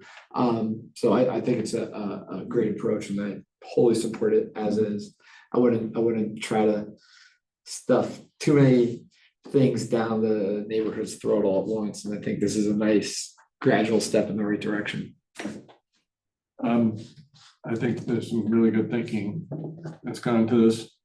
I would like to see I would suggest looking at relating the density levels to what you want to get out of it. To try to define that now. So right now, medium density is defined as what, 6 to 14 per acre. Yes. And, you know, six per acre is not gonna get you walkability, it's not gonna get you neighborhood services, it's not gonna get you transit. It's really a suburban, fairly, in my mind, fairly low density prescription. So it'd be nice to see some language that says, if we wanna achieve our goals for better transit, for 15-minute neighborhoods, for walkability, you know, and there's been some studies around this that demonstrate like what levels of density you need to support a bus stop and regular service, for example. You know, there's lots of retail formulas for the number of rooftops that need to be clustered around in one area to they'll attract a grocery store. Seems like maybe we're still too low density in our prescriptions to achieve some of those goals. And it might be good to call that out, some of the language, and say, here's how we can get there. Now, it's also interesting to note that you don't need to add a lot of density to meet those goals. In all cases, like the full subdivision of a big lot into 3 homes can make a huge difference. I don't know, was when would translate to like 6 DU until we put in an ADU. Now there's two homes there, so it's 12. Wow. It doesn't always take a lot. So I think we're heading in the right direction, but I'd like to see those prescriptions put into the logical explanation for why we're changing density, and that, you know, it's more than just shoving more people in, it's actually going to get us to some of the other goals. And I think that speaks to the title of the project, you know, Vibrant Neighborhoods. It's working towards that mixed use, potentially mixed use, or, Right. you know, like walkability, 15-minute neighborhood element. Right, and I'm sure a lot of people are not really aware that, you know, a modest increase in density can get you other benefits that can make your life more convenient, like you might have a grocery store or pharmacy in your neighborhood. Kids might work to school or wherever it is. So I like to see that called out, highlighted. A better bus service, whatever it is. So I appreciated the analysis that distinguishes parcel density from gross density, and that's I'm still kind of trying to wrap my brain around that. Can you kind of explain to me again why you did that and what you're hoping that, you know, by observing those differences, what that might allow you to do?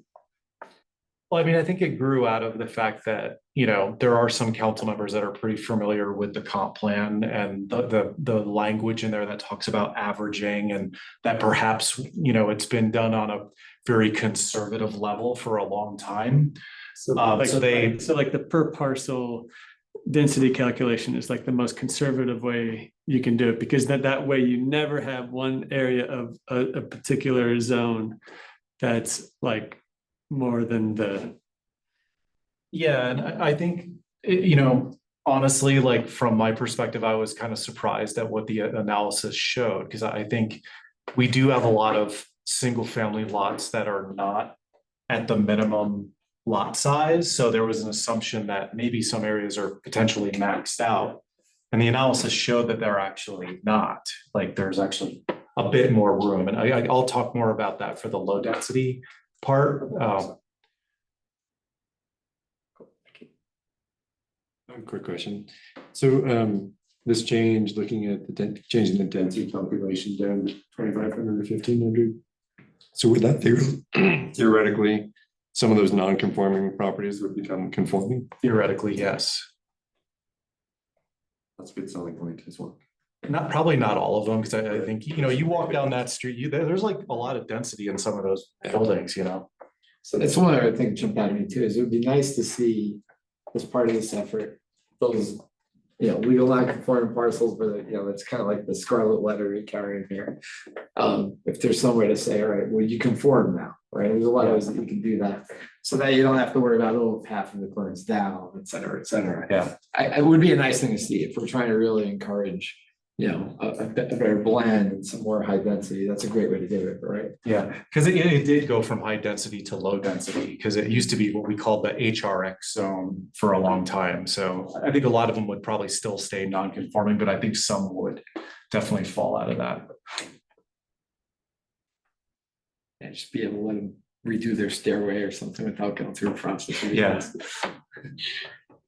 Anything else on this one? Well, just to really condense my statement, make the benefits of density more explicit. Other than that, great work.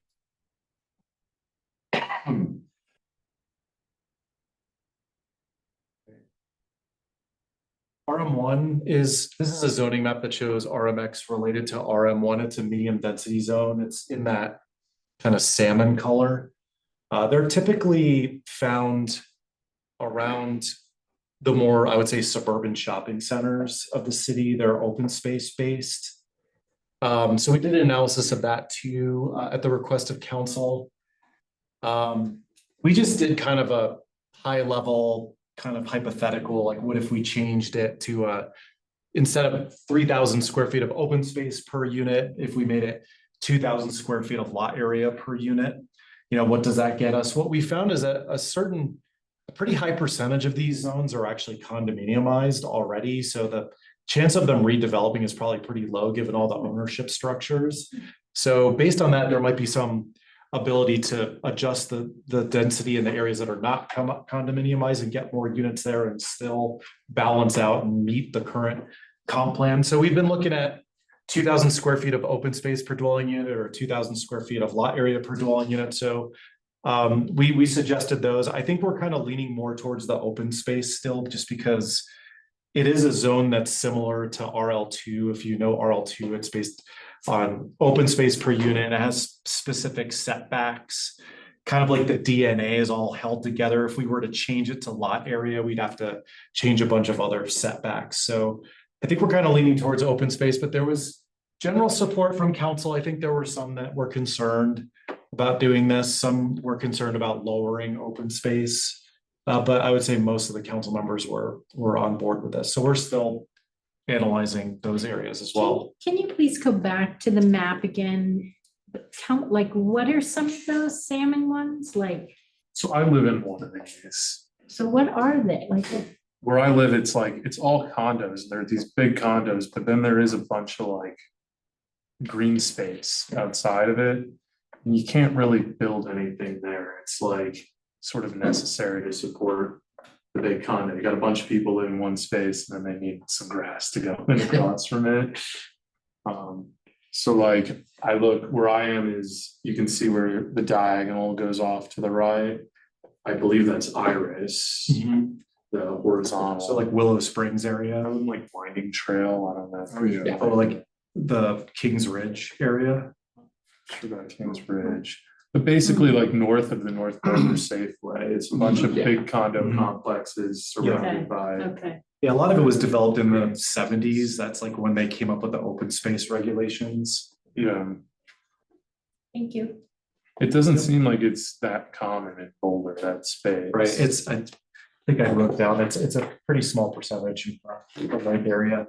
3.5% of the land area of the city. Looks like that one in South Boulder is probably Tantrum Lake. Yep. I imagine. Yeah. And like that's, I think that's a BHP property. Yeah. Well, any support for this or different thoughts? I concur with keeping it as open space. I think there's some importance to that as well. And just for the consistency, but on top of that, you know, when we have open space requirements are there for a reason. I don't think that, you know, we have to stick to the 3,000. You know, but I think that keeping it articulated that way is great. And 2,000 or something like that is awesome. You know, the other nice thing with open space is that we're dealing with pervious and impervious. There's a lot of things you can do to define a way that, you know, maybe if you're reducing the open space, you fortify the open space that you're looking for or something like that, right? So there's always that possibility. But I like the approach. I think, you know, we just got to be really contemplative on where the natural limit is to where we're kind of, you know, working against or countervailing the vision of the open space that was there, because I do agree it's kind of already set, right? And so we can change it, but we should just be cautious about it, right?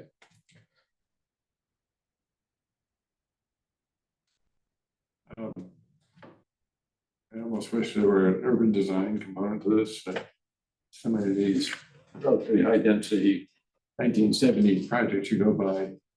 And like the apron of parking and then the lawn that nobody uses that just wastes water. How do you make that better?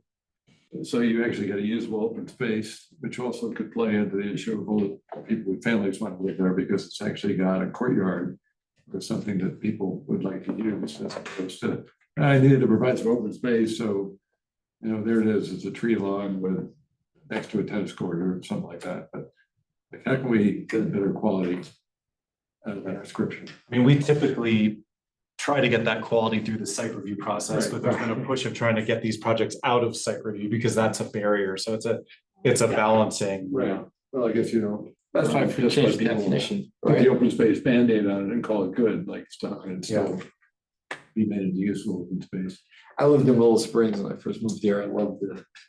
Back in '95. That was. I like my little patches of grass. It's like, Way ahead of its time. oh, yeah, it was. Yeah. Got a pool and everything. Yeah, we also kind of have a long-term project of relooking at our open space regs to try to maybe a couple of years before we get to that, but or next year, we'll see. Anything else on this one?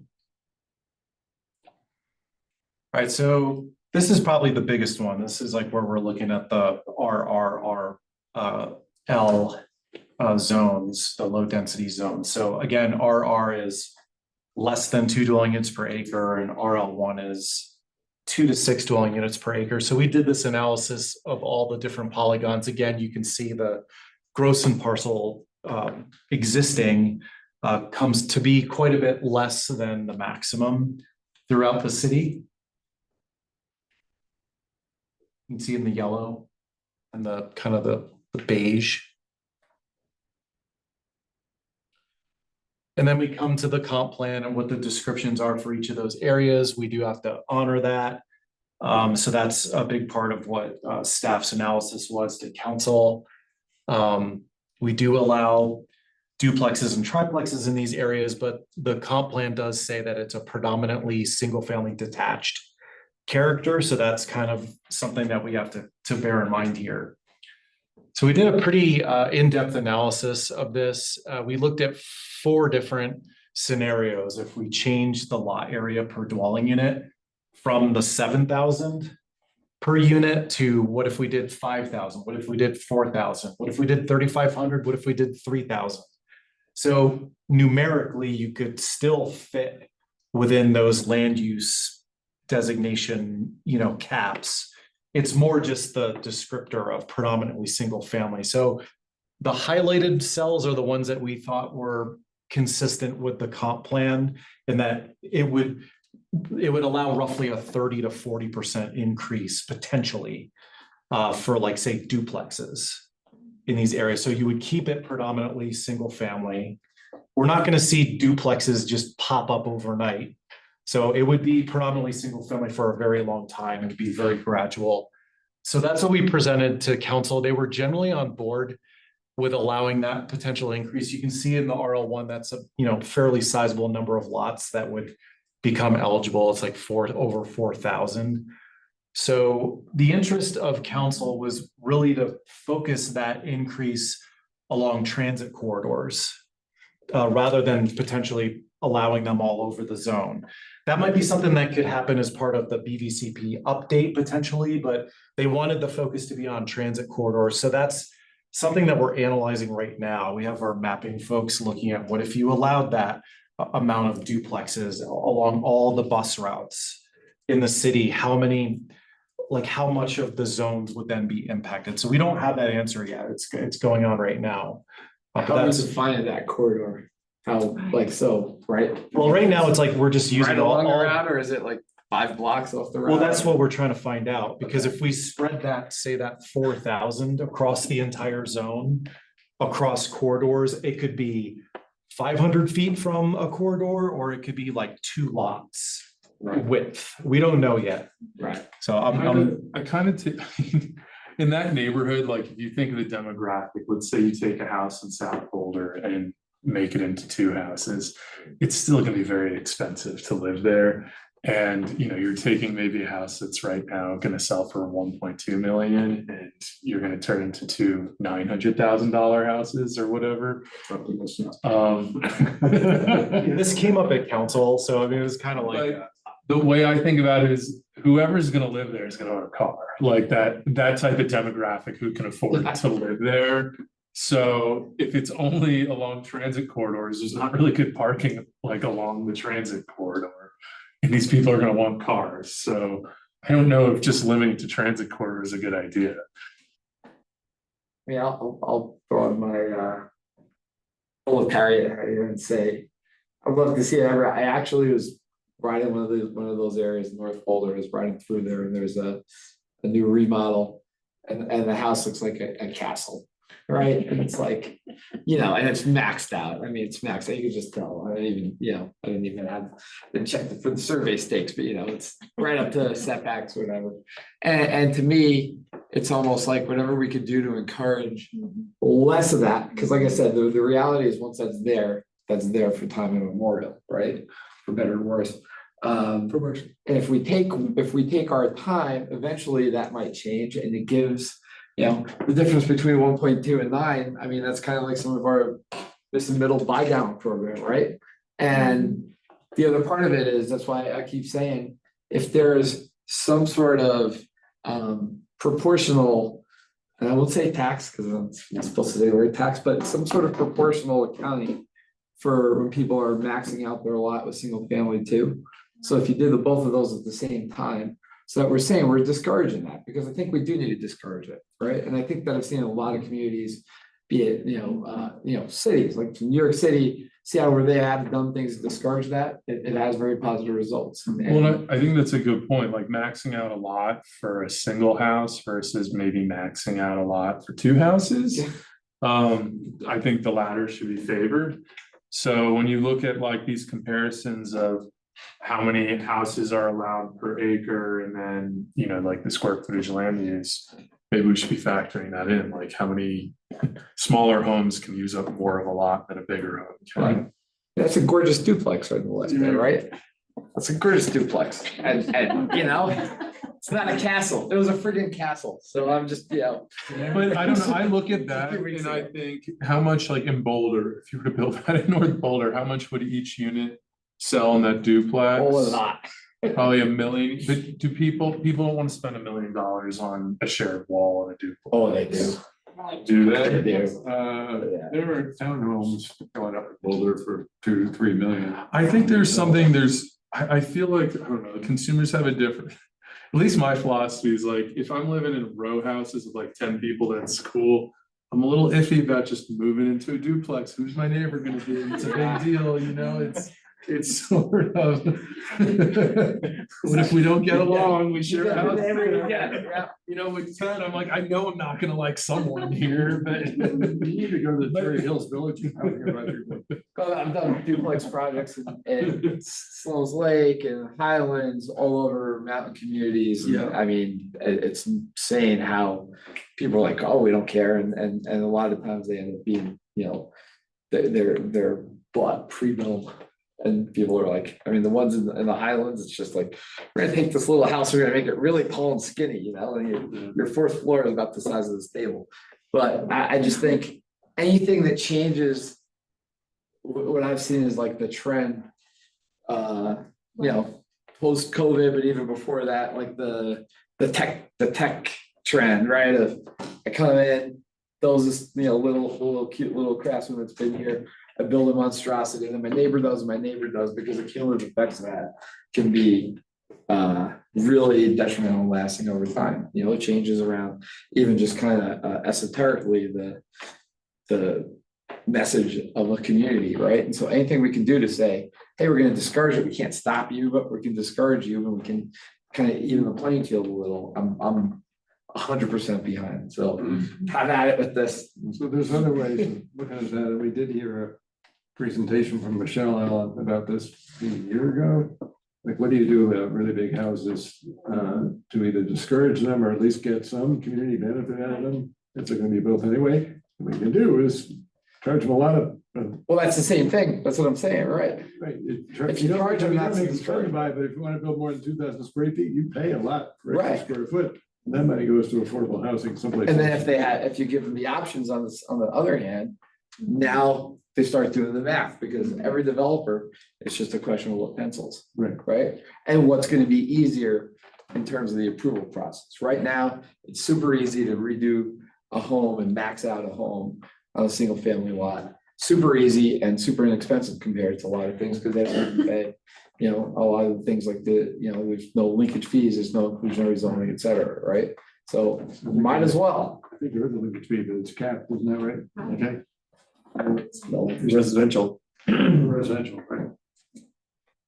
The idea is to make people pay more once you get Yeah. the 2,000 feet. Yeah. Carl, I have a question. Mhm. You were talking about in order to meet the Boulder Valley Comp Plan densities, that this becomes an average.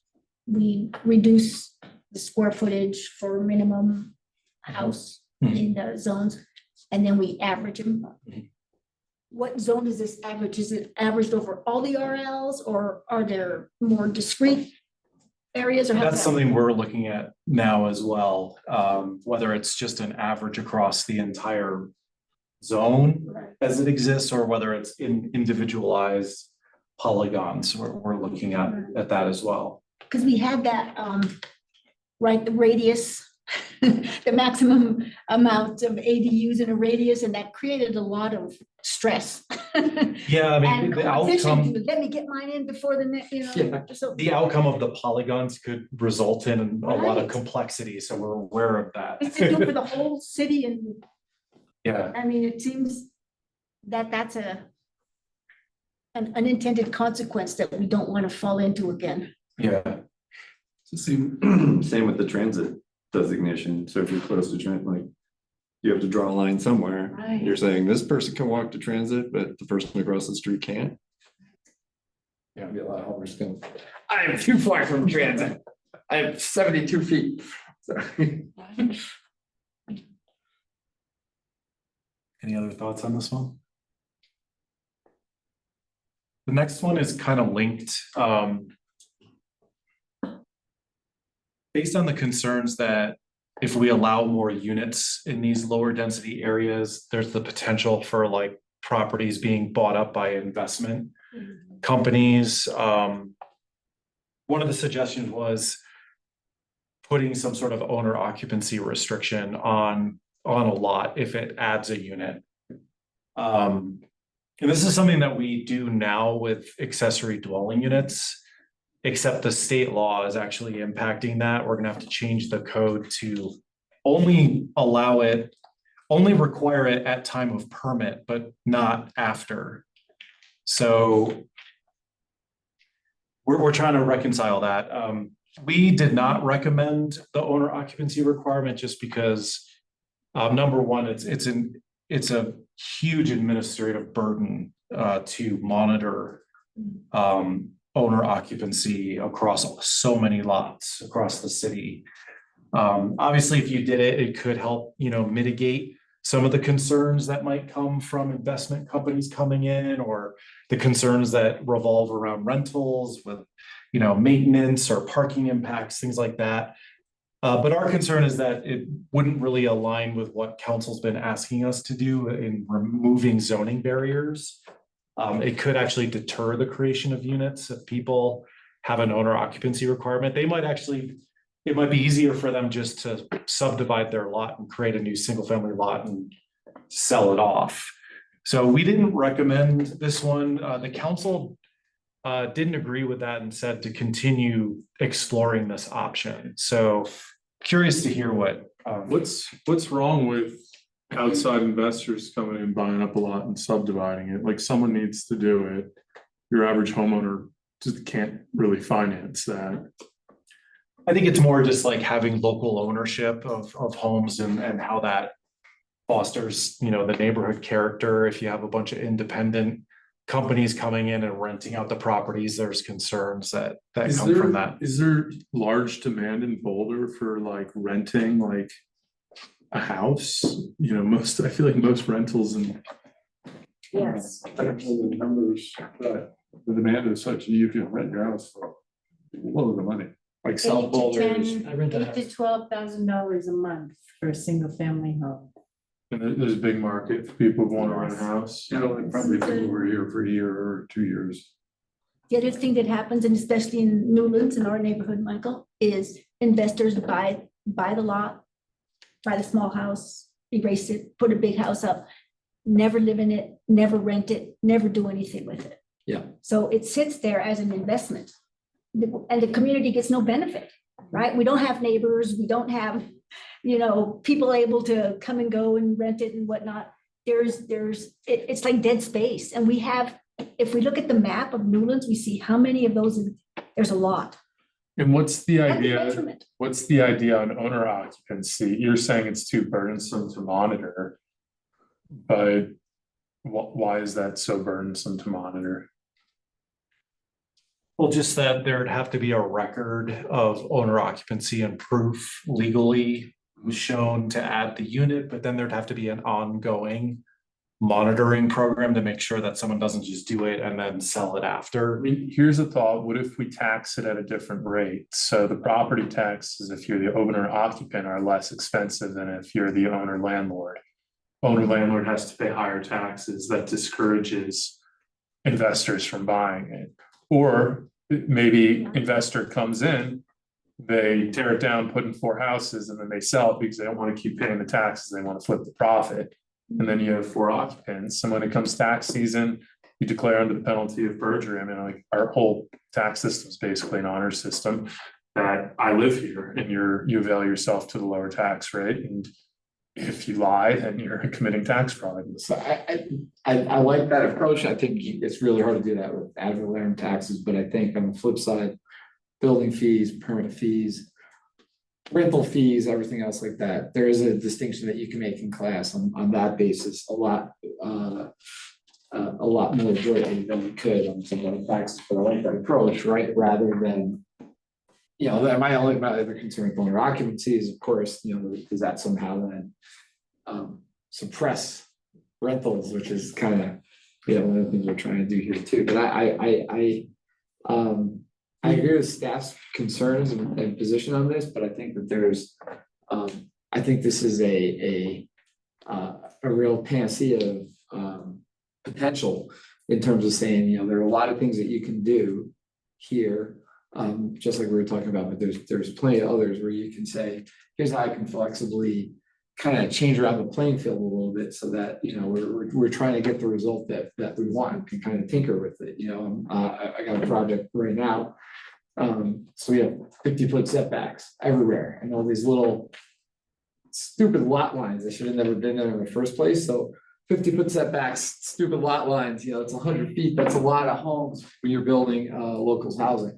So that's one of the things is, we said, and technically we're in violation, stuff like that. And then we're talking about doing a PUD and everything that goes with that. But the whole notion is, if you have something that says like for setbacks, right, allow flexibility if you're, put in this kind of deed restriction on it, that kind of deed restriction, whatever else it may be, right? X amount of density. Those kind of flexibilities where you're kind of leveling up the playing field a little, I think are a great opportunity to try to, guide things gently in the direction that you want it to go, because you're dealing with some, really powerful forces on the other side in terms of just the economics, right? And it's just a good way to kind of level it off a little bit and provide those incentives where maybe somebody does something that we want them to do. And, we're articulating what we want to see by our regulations and policies as well. So owner occupancy, I share those concerns. Some other ideas, I'm not going to be so bold as to come up with any right now, but there are things out there, and just kind of like Chip was saying, some along those lines. I think I think there's room in the tax code to encourage owner occupancy. I mean, I look at like the state of Florida, they give everyone homestead exemptions, big homestead exemptions, because so many out of state people own property there. And it's essentially giving a discount to the residents and then collecting your tax. Oh yeah, for sure. But it's From on state the- level, isn't it? That's what I'm saying. Right, It's but like, can we replicate that? I mean, one way of even doing it would be like you increase the property taxes, but then you give every owner occupant a tax break that puts them back to where they are.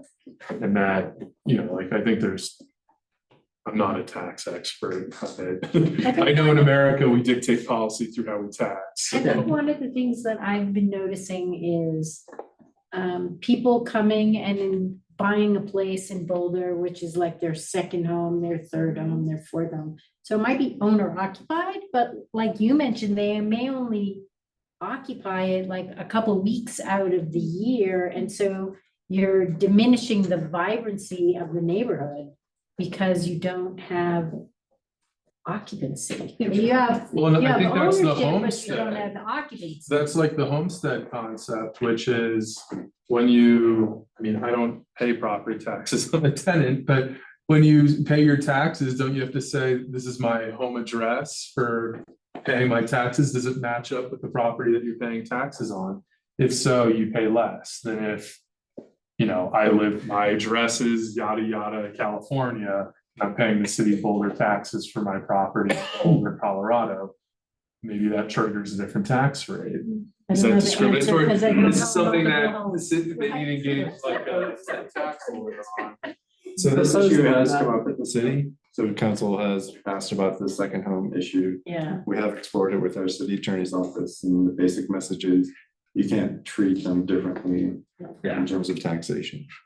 That's not a sufficient. basis. Can you give an exemption or a discount to residents who are domiciled? And do we have, what are our rules about First Airbnb in your house? You have to, requires owner occupancy. But if I own 3 homes, like it's my home, can, Owner has to occupy the property, and then they can only short-term rent for a short period of time. like a limited number of weeks or months a year. So you No, I- can't buy it to be a permanent Airbnb. Right, and it Okay, might, thank you. Pretty stringent compared to most jurisdictions in the country. Mark and I talked about it now that we're gonna rent our house, but what if we rent our house? Well, we have to go to the city and get a rental license. And they say, you already have a rental license, you have an ADU, we're not gonna give you the rental license. I don't know if that's true or not, but Yes, that is true. that's what I thought. You are not eligible. Okay, since my wife told me that, I figured it was true. So the ADUs used to be regulated by a rental license, but they're not regulated by a rental license anymore. Is that correct? So the rental license is new. It used to be you had to have a license just to have an ADU. Correct. It wasn't a rental license. It was a Oh, mine license was. to have an ADU. Oh, well, it was a license, a rental license. And it expired so you had to renew it. Yeah, that's Sorry. money that, Anytime you rented, as soon as the city passed the rental license, if you rented your ADU, you had to have a rental license. In 2017 is when I did mine. But And then that's gone though, right? no, what's gone is it's now allowed, ADUs are allowed by right. Right, Before you they were don't have not to have- allowed by right, you had to have an active license right. to even have an ADU. An ADU license, not a rent. An ADU license, yes, thank you. Fun. There's law in the Korean. No, I mean, I'm no tax expert, but if there is concern about owner occupancy, outside parties, you know, just buying up all the land, I think there must be some way you can leverage tax code or licensing to create incentives or discourage conduct. To me, it sounds more like it's coded for we don't want renters. I don't know if that's necessarily true. I mean, I think in Boulder, like, we want there to be rental stock for lower income people, right? So that they can afford to live here, but do we really need a plethora of $15,000 a month rental units in this city? Like, is that the demographic who's spending $15,000 a month on a rental or something? Is that? No, but the concern is not how much they're charging rent, it's who owns the property. So out of state investors buying properties. I think we're talking about different things, but clarify for me.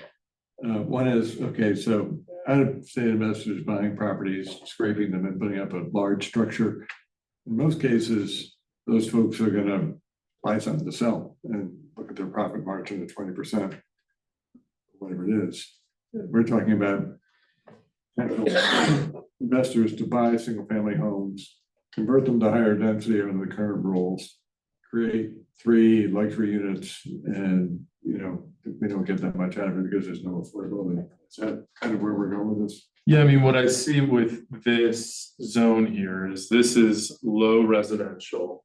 And the city council is exploring the idea of, can we allow, you know, a big house on a big lot to be torn down and put in 4 houses, right? Is that, But yeah, if the lot's big enough, you Yeah. could do maybe like a triplex. and the concern, the city council's feedback and staff's concern is that out-of-state investors are gonna buy up those properties and then lease it out. And it's gonna thwart our homeownership goals in Boulder. And how do we allow for that densification while discouraging that problem of out-of-state investors just profiting and not really increasing housing ownership in Boulder? And my thought, and this would require legal analysis, is leverage the tax code.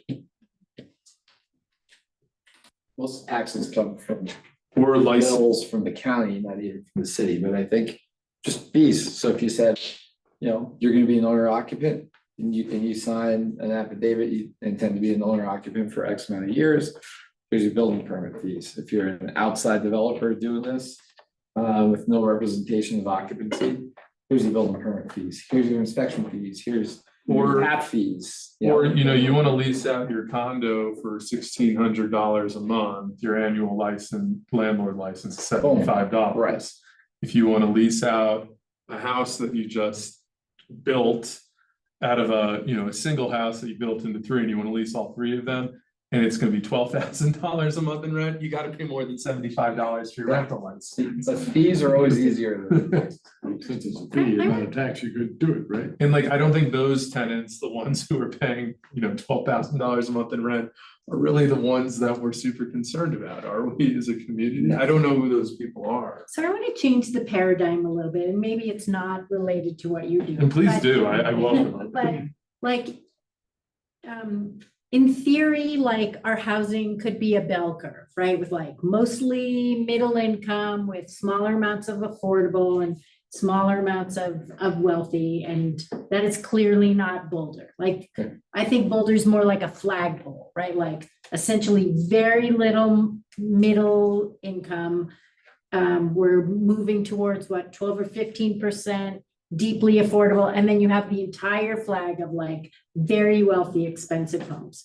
And so in my mind, Boulder maybe should think about, what do we want? Do we want 12% deeply affordable? Maybe we want 30% middle income, with families, and then the rest of it can be very expensive. Because if we just rely on supply and demand, there are enough wealthy people out there that can buy townhomes for $3 million, and then we're never going to get the families and the firefighters and the teachers to live here. So I think, while I understand what we're doing in terms of like the Boulder Valley Comp Plan and zoning and all of that, I feel like if we really need to figure out, what do we want our population to look like? What do we want our housing base to look like? And then I think you probably need to deed restrict those units to satisfy the populations we're looking for. Well, and it sounds like that's been Boulder's approach to the missing middle, is deed restricted housing that caps appreciation. And Jay, do you know what is the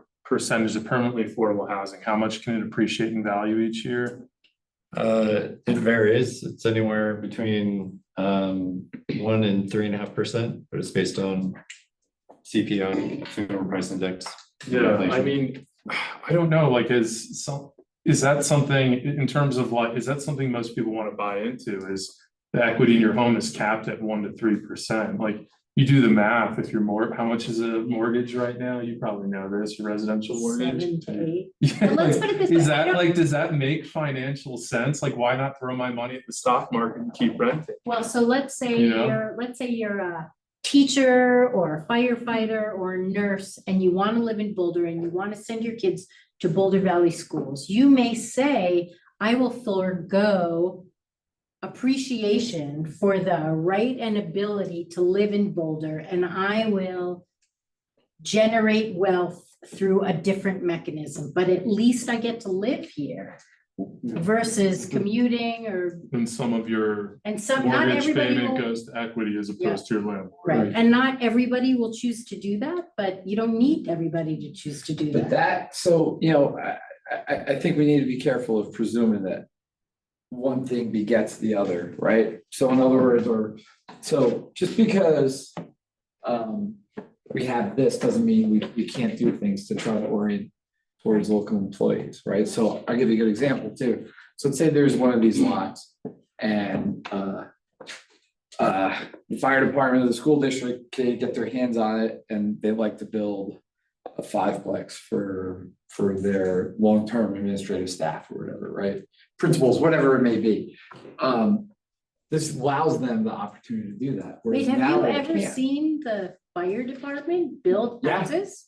All through the mountains, every mountain But community, in fire Boulder? departments. Not I in think Boulder it's a yet, but great we're hitting idea. that, we're hitting that, but in every Why wouldn't we? single mountain community, fire departments are buying and developing property. So are water districts, so are school districts now. There's a huge school district project in Eagle County and there's another one. So in why Summit isn't County. Boulder doing that? Like I've Because And never, then are the They're- employees, like the firefighters, are they tenants or are they owner, like? A lot of them are built to own and then some of them are their tenants, right? And so it just depends on where their need is, but that's employers doing that. But I guess the point I'm saying is, what we're talking about here is allowing the potential or the flexibility to take those giant trophy homes. What we're talking about is something that would only be a single family home.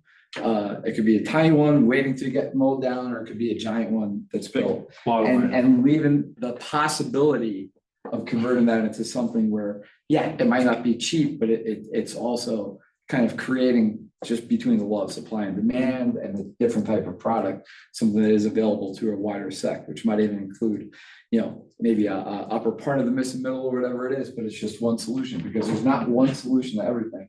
It's one arrow in the quiver. So from that perspective, I agree with what you're saying. But I think we need to look the forest of the trees here and say, every single one of these things as an amalgam helps make the situation better. Yeah. It helps give us more creativity. And I think you Well- see that at the state level over the course of the last year and a half. Finally, right? Finally, after 2 decades. But I think that's something where I'm highly supportive of all these things because it allows flexibility. And what we've learned over time is that all of our development codes are incredibly more rigid than we really intended them to be. So from that perspective, that's why. so I'm supportive of totally that. supportive of that, and I would love for you to talk maybe at our next meetings about how like what they're doing in the mountains. Well, what I'm Yeah. looking at here, what I'm thinking about here is I've walked my dog here many times. There's areas in North Boulder between 28th and Broadway. Kind of, what's that new affordable complex, the relatively new one? Diagonal? No, Holiday. Holiday. Like Holiday. west of Holiday, south of Holiday, where there's some monstrosities that have been built on these big lots. But then there's also some like older homes that I look at and I'm like, this could be a tear down. This is a big plot of land. This is an old, kind of smaller, pretty house, but like someone wants to tear this down. And when they do, they're probably not gonna tear down the new build monstrosity anytime soon because it's just built. But these older ones, what can you do with that plot of land? Just replace it with a monstrosity, or can we put 4 smaller houses there? And I support the idea of 4 smaller houses there, allowing that to happen. Obviously, there's so many other factors at play. If the concern is, well, if we do that, some out-of-state investor is gonna just buy it up and turn them into very expensive rentals, and it's gonna go against our goals of home ownership, then is there some sort of financial incentive? Maybe that's a higher premium, you have to pay more money for a rental license if it's a big house that you're renting out. I mean, that makes sense to me. If you're making $10,000 off a month a rental, you should be paying more than the mom and pop landlord who's making 1,500 or 1,600 renting to a CU student. Yeah, I think, it's a little bit beyond the boundaries of what Carl's talking about. What's this forward with community feedback? Let's do it. I'm saying that's a good thing, because we need to get to a solution around this proposal or this scenario. And, you know, to your question, Chip, 20 years ago, Boulder did a lot with deed restricted exclusionary housing, for sale housing, and people bought those places. I mean, they looked at. Still buying them. What's that? They're still buying them. They're still buying them. Every day. They looked at the trade-offs and they said, I want to live in Boulder and do exactly what you said. I'm gonna put this amount of money I can afford to my house, and I'm gonna have other money to do other things in my life.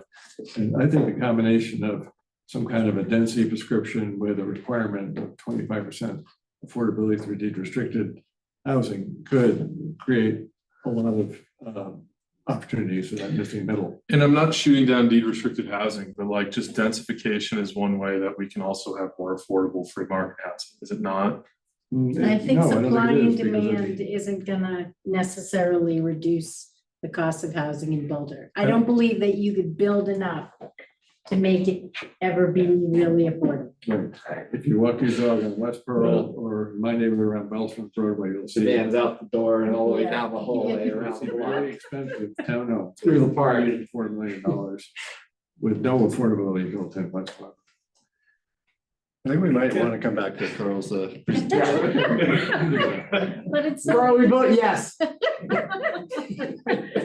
Probably, you take us all back and do something about it. Well, I support this idea. No, and I appreciate the talking about things outside of the realm of zoning, because I do agree that a lot of this has to go outside the realm of zoning. There often is this feeling in the community that zoning will solve everything, but it does take, you know, other mechanisms to address it. So I do appreciate the ideas.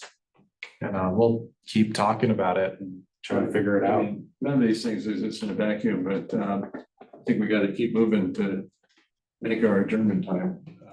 So, do you have anything else? Yeah, so there's three more suggestions. I can go through them really quickly. They're more like technical. This particular suggestion was another way to get more missing middle housing was to exempt them if they don't require any modifications from the site review process. I think what council was thinking is that there was other methods of getting missing middle housing through all the other things we're doing, and that maybe we should just be exempting out permanently affordable housing, and that's kind of the direction we're headed in based on their. Yes. So thumbs up. Carl, is permanently affordable, is that include middle income?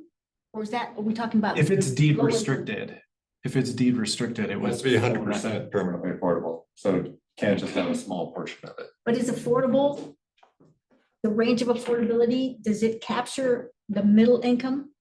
If it's permanently affordable, I would think so, yeah. Yeah. It's not very. I can see a lot of Not very low? middle income, sorry. For a project that's 100% middle income. That's gonna be very rare. Right. But we were talking about missing middle housing. This is a good graphic if you haven't seen it before, but like how so much of our country has been single family or apartments, and it's showing that middle range. Is the city council direction here that we can develop in this zoning pattern?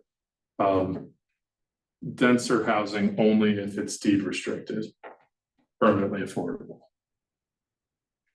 Says, do not pursue this option, however, the city could exempt 100% permanently affordable developments from site review.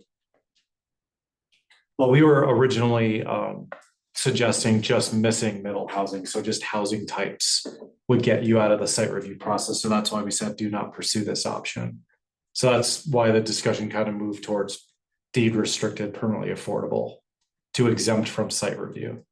But not other types of missing middle housing, like row houses. I mean, that's what we had suggested originally. It was like row houses, but. I don't know, I look at this macro level, this idea that rich people can put their house on the free market and appreciate at 9% per year, and the middle class are capped by the government at appreciation at 3%. Is that like the future? Where all, the only middle income housing is capped at 3% appreciation, and essentially if you're a middle class person in Boulder, you don't get much ROI. That's because it's subsidized. Well, right, it's subsidized. I understand how it works, but like The concept here is that the only missing middle housing we're gonna give a fast track to is if it's deed restricted. I think the issue is there is no middle income housing left in Boulder. So if you want housing for teachers and firefighters and nurses, you have to plan for it. And I think the only way you can do it is with some sort of subsidy and deed restricted. If you're a middle income person and you want a house, I don't think you can afford Boulder. That's what we're all complaining about. Is Right. like, no one can afford to live here. Yeah, you get a restriction, literally a deed restriction, like you might be getting $600,000 in value of house that you can't otherwise afford. But I think, Chip, I think the point is that missing middle has nothing to do with council's suggestion to exempt permanently affordable housing from site review. Right. Well, but they said the original proposal was all missing middle housing. That was staff's proposal. It was Right. staff's proposal as part of the ordinance that we did last year, and they said, don't do this. Let's explore it further, and then we went back to them, and then that's when it kind of evolved into permanently affordable housing.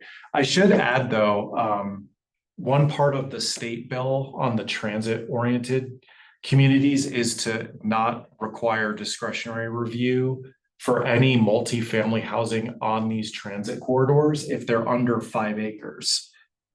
So that'll probably capture a lot of potentially missing middle housing projects as well, if not some probably apartments. Again, if they go for like a height modification or setbacks, they could elect to do site review per the state law, but it would require us to not require site review for the smaller scale ones.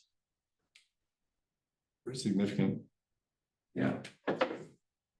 6, I'm sorry? suggestion 6. Sure. This is just taking another look at our site review thresholds. We did a lot of changes to it last time.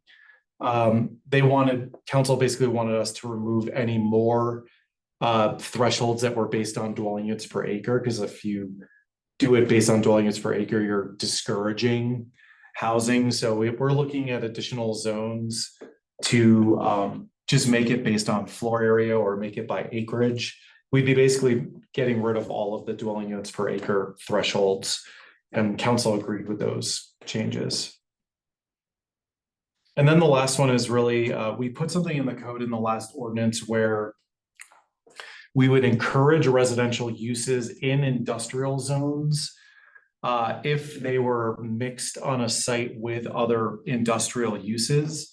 The purpose of that was you basically get a floor area bonus if you mix the uses on the site. It was basically to encourage mixed use in the industrial zones, encourage residential, but also encouraging preservation of industrial uses. But there were some concerns about maybe not all industrial uses should be conducive with residential. So they've asked us to relook at the code at what uses would we suggest could occur on a site with a residential project without a lot of impact. And we made this list of uses that we thought were appropriate to be on a site with residential, and council agreed to get that residential bonus. So that's where this one landed. Fair to say that targets East Arapahoe, Boulder Junction, maybe parts of North Boulder. Yep. And we don't want to see these longtime businesses leave. Yeah, it would incentivize a certain amount of a site remaining in a light industrial use. Interesting. While getting residential in those areas as well. We first started talking about East Arapahoe in 2018 when I started here, and it's exactly the kind of conversation we're having. So I think that's great, and I think that's a really important thing is, the whole notion, it's so non-residential over there, and there's a lot of potential. So to try to keep the businesses but have residential units, hopefully for employees or business owners or something, who upstairs, downstairs, see it all over New York. So I think it's great. Anything else on this one? It's just next steps. So we're still moving forward with all these options. We're working on getting feedback from the community. We're working on another Be Heard Boulder questionnaire and what we're calling a story map that just kind of helps people visualize better what these changes might look like. So we're doing some graphics development and mapping. We're hoping in the next few weeks to get that out to the community, to get specific feedback on these changes that we talked about tonight. We're going to provide an update to planning board on August 6th. So it'll be a similar presentation to this. We may or may not have all the results of the feedback by then. Ultimately, we would take all of the feedback from the boards and the community to city council and get further guidance on the changes that we're working on. I mean, the goal is to complete this particular ordinance by the end of the year. Again, reiterating that this is phase one of a new project now. The phase two would be looking at more housing opportunities in areas throughout the city, maybe looking at some limited mixed use for 15-minute neighborhoods, but that'll be linked up with the update to the comp plan. So that is the presentation. Thank you. Thank you. Awesome. Thank you. Thanks a lot. Thank you. Good work. Thank you for all the input. It's an education every time I come here. And tangents. All right. A little book, you wrote a little book there. Yeah, I took a lot of notes. This is pretty impressive. Got a lot of brain power. I like that. Carl, I think it's brilliant that you are looking at the changes that will not change or be reliant on a BVCP update. That means they can happen now versus in 3 years. Right. Or 5 years. I think that is just a brilliant move. Yeah, and that's the point. To be brilliant, I like it. Oh, just And I think that educates the comp plan changes too, right? Like, these we could do, these we can't. I really appreciate you guys doing crunching the numbers and stuff like that too, and saying like, well, we take averages and everything. yeah, it's been really Yeah, interesting. that's next level stuff. That's good. Yeah. Okay, well, let's give Carl a hand and we'll go on to our next agenda. item. And you can take all the food.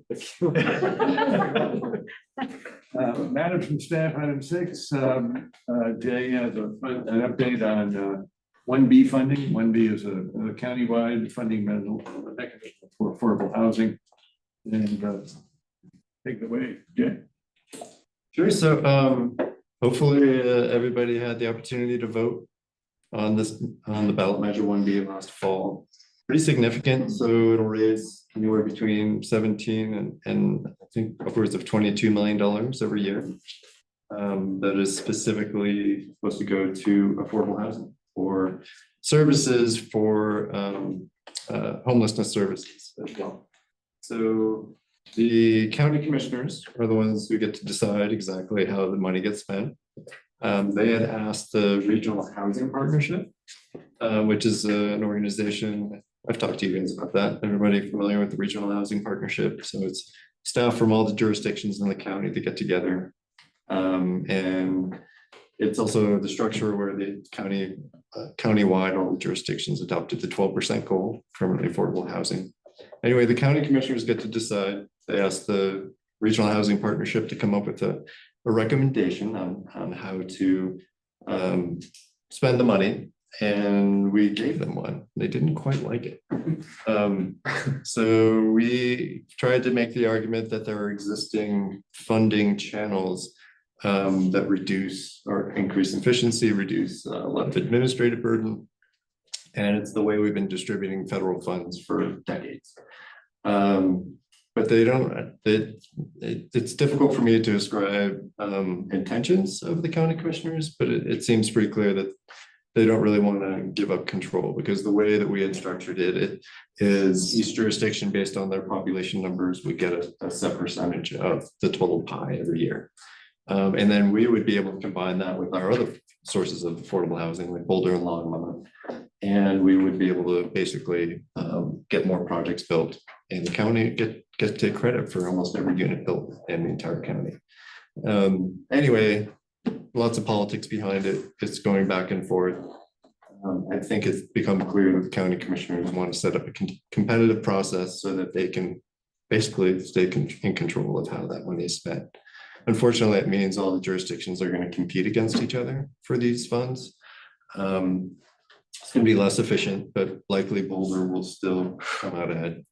Because we have staff that can put together good proposals and we have good projects. Same thing with Longmont. It's really the smaller jurisdictions that are probably gonna lose out.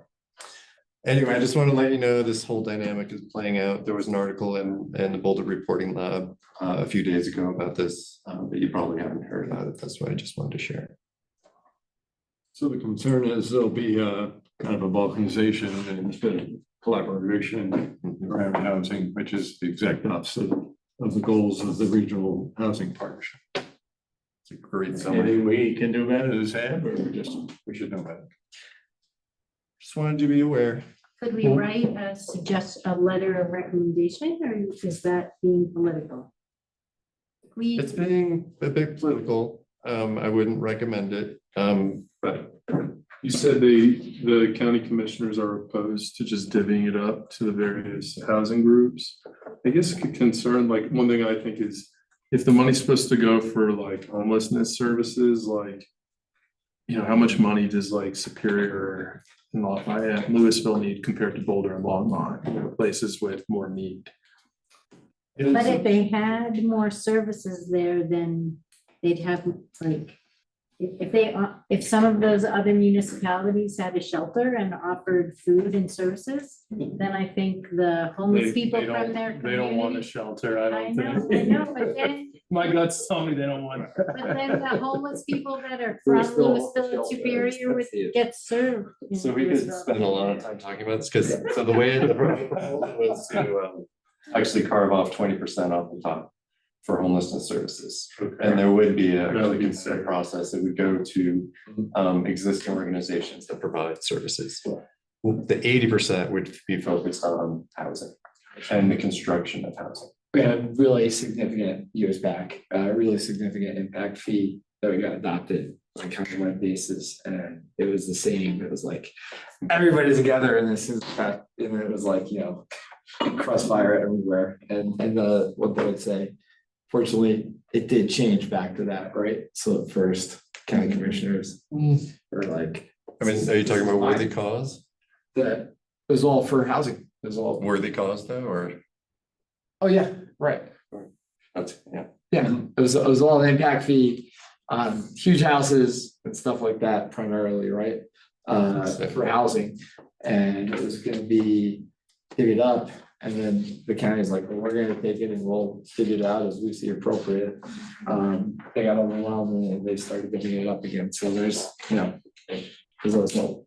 So the concern was equity, so, but it's Yeah. really difficult to, it's not clear what they mean by how. Right, because equity can be resolved by calculation a lot better than. So, good luck. So I just wanted you to be aware this was happening. The money starts being available January 2025, but it's still it's 17 to 22 million dollars that we didn't have before, Right. so it is significant. Yeah. So based on this document you've sent us, I saw this last month. City of Boulder has more than a third of the population of the county. We probably have more than a third of the homeless people in housing need. So we got a bigger share of the pie. That's a fair deal. Well, I would argue we might get more if it's competitive, because like I said, we will compete well. Depending on what the criteria are, which we don't have yet. We said the homeless part is segregated for a competitive process. Well, we don't know how they want to handle the homelessness piece either, so it's not clear to us how it's gonna get divided. The homeless funding would also be divided among communities and perhaps in competitive process. Does the county or Longmont have a percent goal? Like Boulder has a 12% affordable goal. Does Longmont or the county have goals? Boulder has 15, 15. and then the county, through the regional housing partnership, every jurisdiction agreed to 12%, Okay. recognizing that some would be higher, some would be lower. And that's rentals and homeownership. That's not a statewide mandate, is it? No, but part of the legislation that Carl talked about was there is going to be a requirement for housing assessments to be done statewide. So like Boulder County is going to have to do a housing assessment to determine how much housing we actually need. That's been happening anyway for most places, but will be new for some parts of the state. So like, is the assessment based on, well, there's 55,000 cars that in commute, therefore we need 55,000 more units? It's a housing needs assessment, so yeah, it'll based on the population, which is also part of jobs, determining what is the demand for housing in a certain time period. Thank you. I got some other stuff for you too, if you want to hear about that. There is on July 25th, I would highly recommend, there's a joint meeting, planning board and city council, Boulder Valley Comp Plan sort of 101. So if you haven't been through a comp plan process before, it'd be a good one. Because they'll go through what the process is, and what gets decided, and the complications around who gets to decide. So anyway, I know there was interest in the comp plan, particularly with this group and how we're involved, but understanding the process, I think, will help you to better understand what your role might be. And then is that at like 6 o'clock or something? Most likely, yeah. Yeah. Zoom Is that attendees? also the? I'm sorry? We attend on Zoom? Yes, absolutely. So when I get the link, I will send it out to you. Or the information of when it gets. Is that also the date where the council is going to talk about the Airport. petition drive? Yep. to the airport? Which, Well, it's the airport community conversation. It's not about the petitions. It's about the community conversation. which has been continuing for some time. So, but doesn't council go through a process of negotiation and deciding exactly what's going to happen in that petition before it goes on the ballot? So that went to CAC on Monday, and there was direction to, yes, we need to figure out a way to engage with the groups. I think that's the message, right? Does that sound right? Sounds right. Yeah. I just want to make sure I'm not Everyone's speaking aware over this is happening and the petition drive did succeed in getting the required number of signatures to move forward the idea of closing the airport and converting it to the airport, which are two separate potential ballot issues, but there could be a lot of negotiation before ballot language and the actual nature of the ballots is decided. Does that sound right to everybody? It does. So council could suggest changes to the language. Mhm. Is that all? Understanding they could even vote to not put it on the ballot. Yeah, or put something else on the ballot. Right. So when will that happen? And is that going to happen in public or in negotiations? No, that's a good question. I do not know that. I've never seen mechanisms of that. Like I said, it just went to our council agenda committee on Monday. And it was decided, yes, it will happen. How it happens, I don't know. Just to be clear, everybody, Jay and I have talked about this a little bit, so in a way, this takes it out of the hands of PEB, like we talked about making a recommendation on the airport, this winds up being a ballot issue, that's not the type of thing we can recommend on. But individual members of the board can weigh in as they see fit, be involved as they see fit. And we just not, it's not, I think we're legally or procedurally prohibited from, make a recommendation and something go to the voters. Correct, that's, yeah. Okay. I'll be sure I'm understanding it correctly. Thank you. Anything else from? I mean, Carl actually covered my other stuff, so, the state ballot measures are going to council in August and September, update to the code to reflect state legislative changes. You saw, we talked about, or since the agenda went out, Michael organized a tour for the July meeting. So that'll be an optional tour of the tiny home village in Longmont. So we don't technically need to cancel our July meeting, but since this meeting even though it's a tour, it'll still get noticed. But we'll basically meet out there and I have to drive anyway, so I'm happy to. I'm sorry, will or will not get noticed? What's that? It will or will It not, will get noticed. so other members of the public can join us. Theoretically. I mean, they did when we went to, Area 3 last month. Is that gonna be by the shooting range or the driving range? And then, but we're not then gonna be meeting after here for like a full-blown meeting. Correct. Okay. So no formal meeting. Yeah, you won't have any other agenda items. It's just the tour this time. That'll be at 4 You o'clock. got breweries up there, just saying. We asked Longmont for permission for Boulder to. I'm not sure how they'll feel about it. We'll get started. We can probably make it 4 o'clock, and that's so we can get the executive director of the Veterans Housing Organization to join us during her working hours. And then afterwards, I guess we can go over beer. Yeah. Oh, I got a little distracted by the last conversation about the airport neighborhood campaign, so. Sure. There was A little something to clarify. follow-up here, so when Alicia sent us the certificate of sufficiency, she gave us a 4-point outline of possible outcomes. So the possible outcomes are: 1, council places the measure on the ballot as an initiated measure, so that's kind of like what we've been working towards. 2, council proposes amendments to the measure and the committee agrees. It is placed on the ballot as a referred measure. So it would still end up on the ballot. 3, council decides to adopt the measure and it does not go to the ballot, so they could just pass it. 4, council decides to amend the measure and the committee does not agree with the amendments. Both measures are placed on the ballot as competing measures. So that seems like the worst case scenario. Thank you for clarifying that. Sure.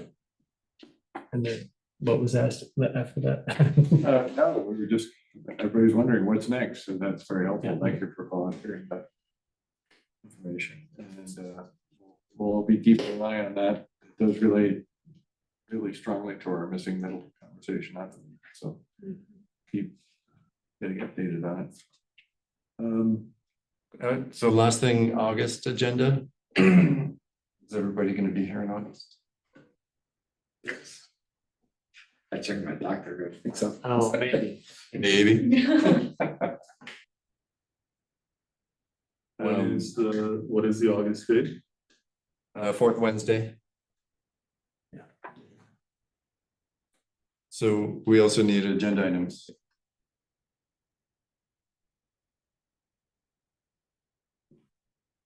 Right now, we don't have any.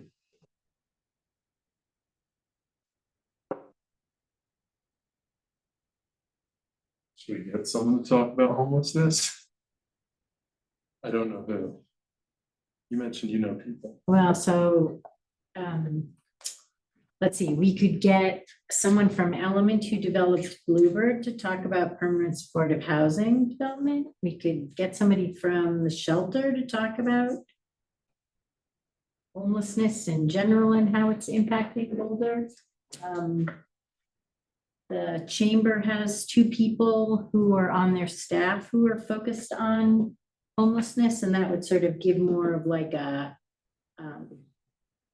Boulder public business focus.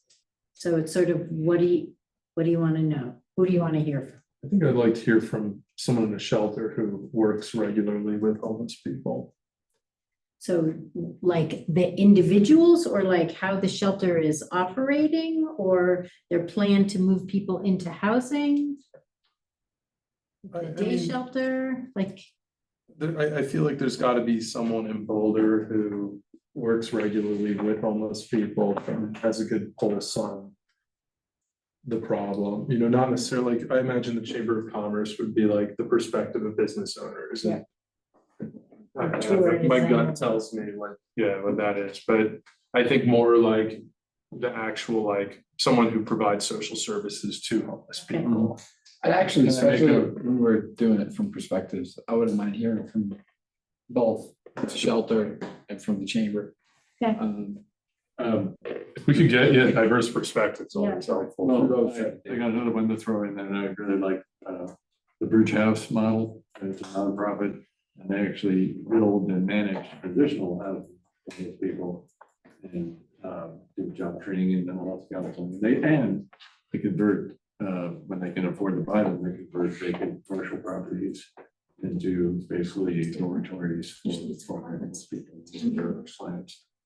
I really like what they do, and if you could scale that up to a more public level, you could actually address a lot more of the homeless issue than we are now.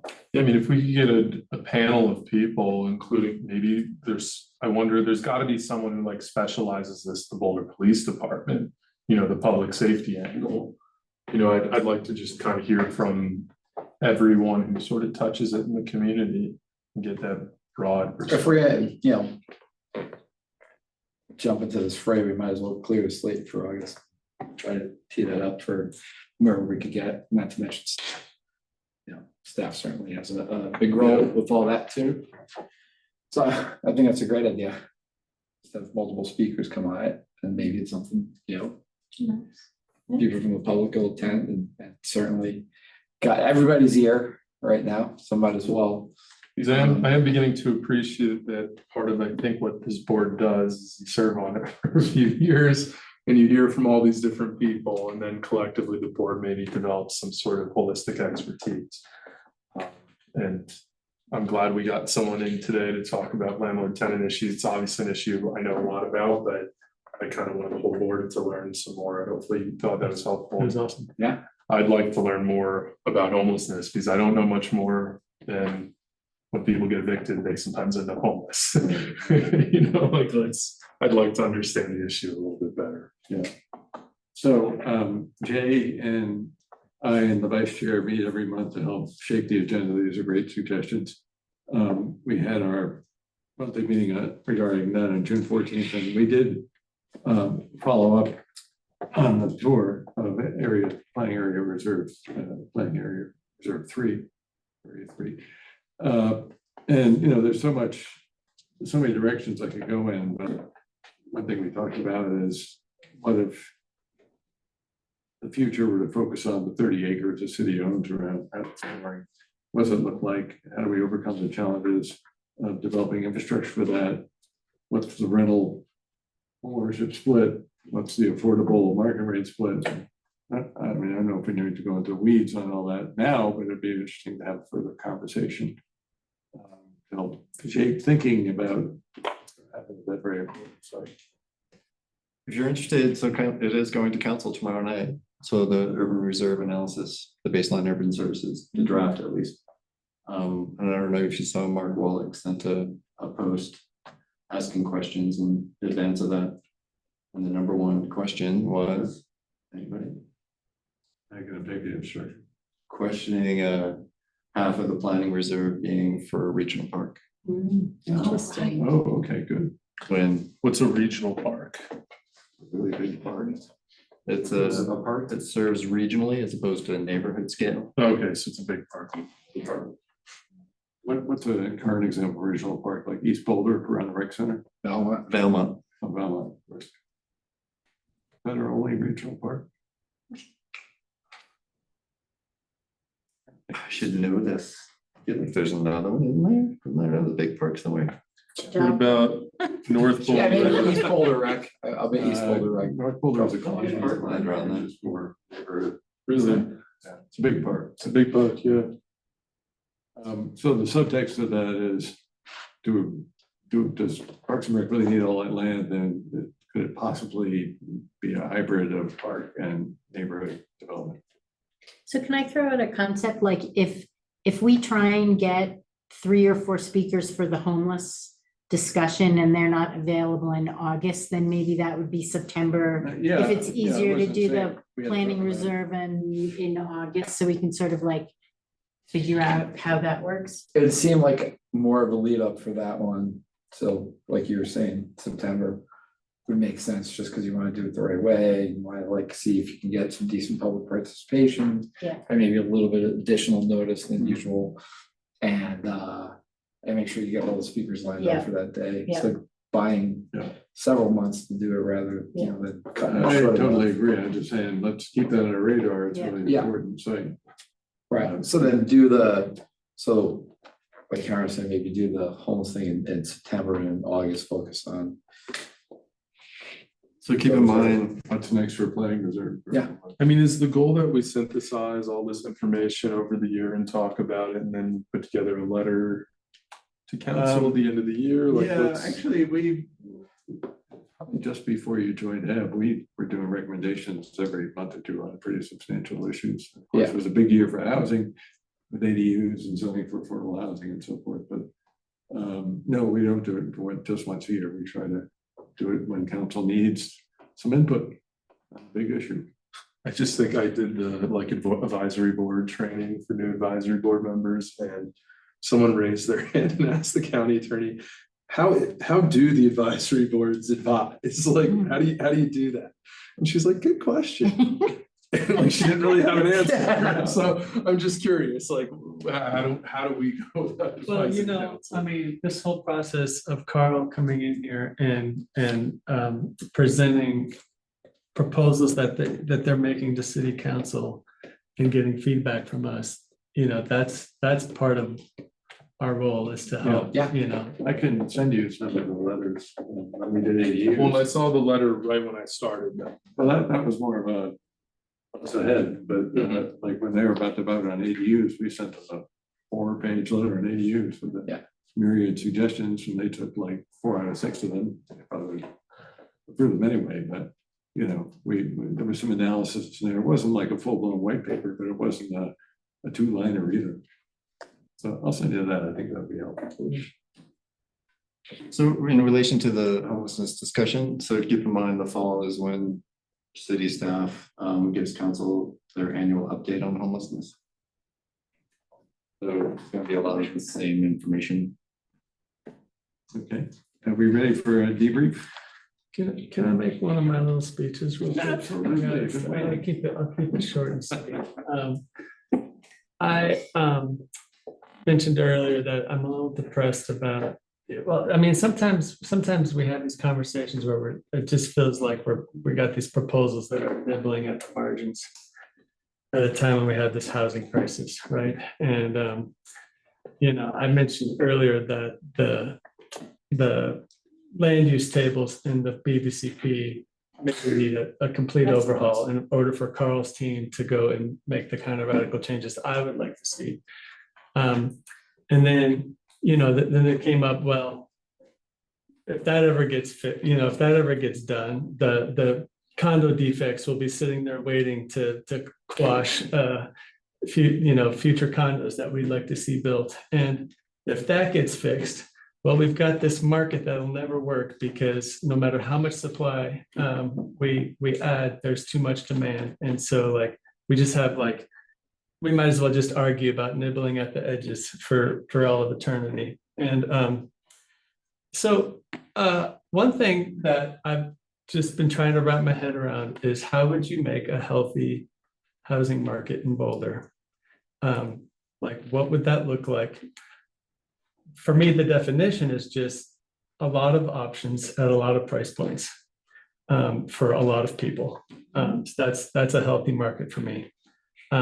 And so I don't think that's equivalent to a free market. I'm not a libertarian free market kind of person, but I do think that to have a really robust, inclusive community, you need to have a healthy housing market. So I would like to learn more about how visionaries that are thinking about this from a much bigger level of how do you have a healthy housing market. The only thing I've heard so far that is exciting to me is land value tax. And I would love to learn more about it. I don't know that much about it. I've said I'd like to learn about it way more than I've spent time reading about it. But so I'm just going to throw that out there as something that should be on our radar. If we had an expert and an economist who could come and talk about land value tax, I think that would be super cool. I have heard a bunch of other ideas that are way more radical and weird, and I don't think they're probably worth our board's time. But that one is one that stands out as, Maybe we reach out to like someone in the economics department or a tax law professor. They don't get much attention like in the law school. I know that because no one wants to study tax. They might love the idea of presenting to the housing advisory board. And they can put on their resume too. And I think it's just that whole notion of how do you help create a robust market, I mean, something like that, and some people are more visionary than that. I'd love to hear from, I'd love to see. I do want to clarify that a lot of those conversations, you know, it's not like it's, oh, this can never happen. But you have to have a healthy appreciation of what the challenges are, right? And so what I got from Carl is, you know, it's on the plate, you know, we have to do the comp plan part of this, right? But it's on the plate when we're talking about the stuff like East Arapahoe and all that, you know. But in the interim, and I think you made the point to him too, in the interim, it's like, hey, they're not even just, they could be sitting on their hands going, well, until we touch the comp plan, until the comp plan comes up, yeah. we're not gonna do anything. That's substantive changes, and that's not just nibbling at the corners, but it's creating it's creating the lattice that you want to help move forward broader and bigger changes as we go ahead, right? If you don't hit those things on the corners and start cleaning that up, you can't get to that next big step. So I think that's the reason why I'm encouraged, is not that, you know, it's always gonna be challenging. I mean, we could deal with this at city level, state level, federal level, global level, almost any issue right now. You can sit there and bang your head in the wall. But, you know, when you see encouraging signs, you know, that's something I think to kind of hop on. Yeah, pushback is well taken. I don't mean to be total Debbie Downer. I just, But to Philip's point, like one of the reasons why we have the most ridiculously complicated tax code in the United States is because our government doesn't just use the tax code to raise revenue, which it does, but also to shape conduct. Yeah. And it's a super complicated issue. And I'm wondering if there's someone out there who maybe can explain to us how could a municipality such as Boulder use its tax power to shape the housing market? You know, and I don't know. I'm just like, I'm not that. I think I'm kind of smart, but like, I don't have the answer to that, but maybe that's. Maybe the city attorney's office. Maybe they probably don't know either, like maybe, but maybe that's someone we should consult with as a tax expert, present it to them and see what ideas you have. You accept the homework assignment to find that person? I can try you. I came to, I don't want to accept it as an assignment, but I'm open to like give it. No, I want to give that, I do want to give that some energy. I'll take that as assignment. Maybe you two should talk offline then.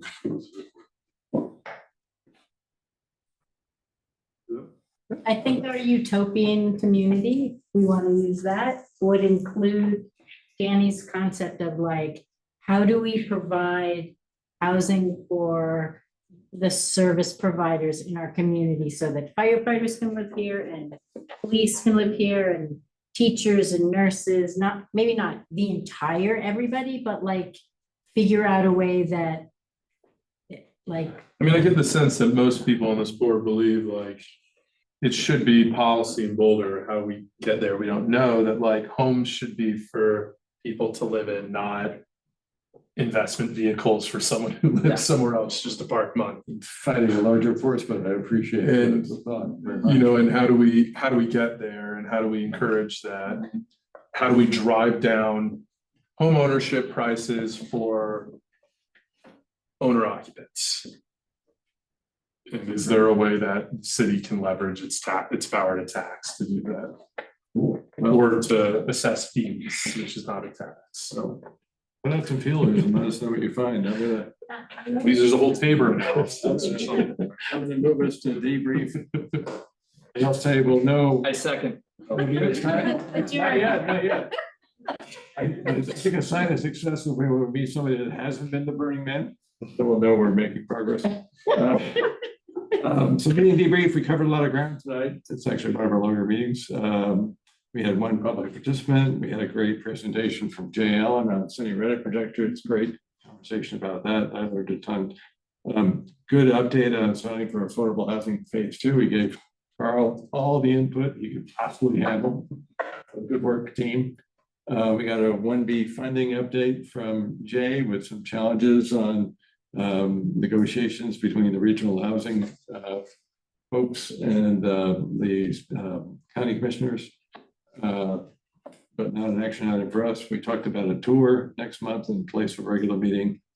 And that will be on Wednesday, July 24th at 4 p.m. And then we'll have our regular meeting in August, on August 28th, in which we're looking at the possibility of having a panel of experts on homelessness from slightly different perspectives, educate us on what they've learned, both problem and possible solutions.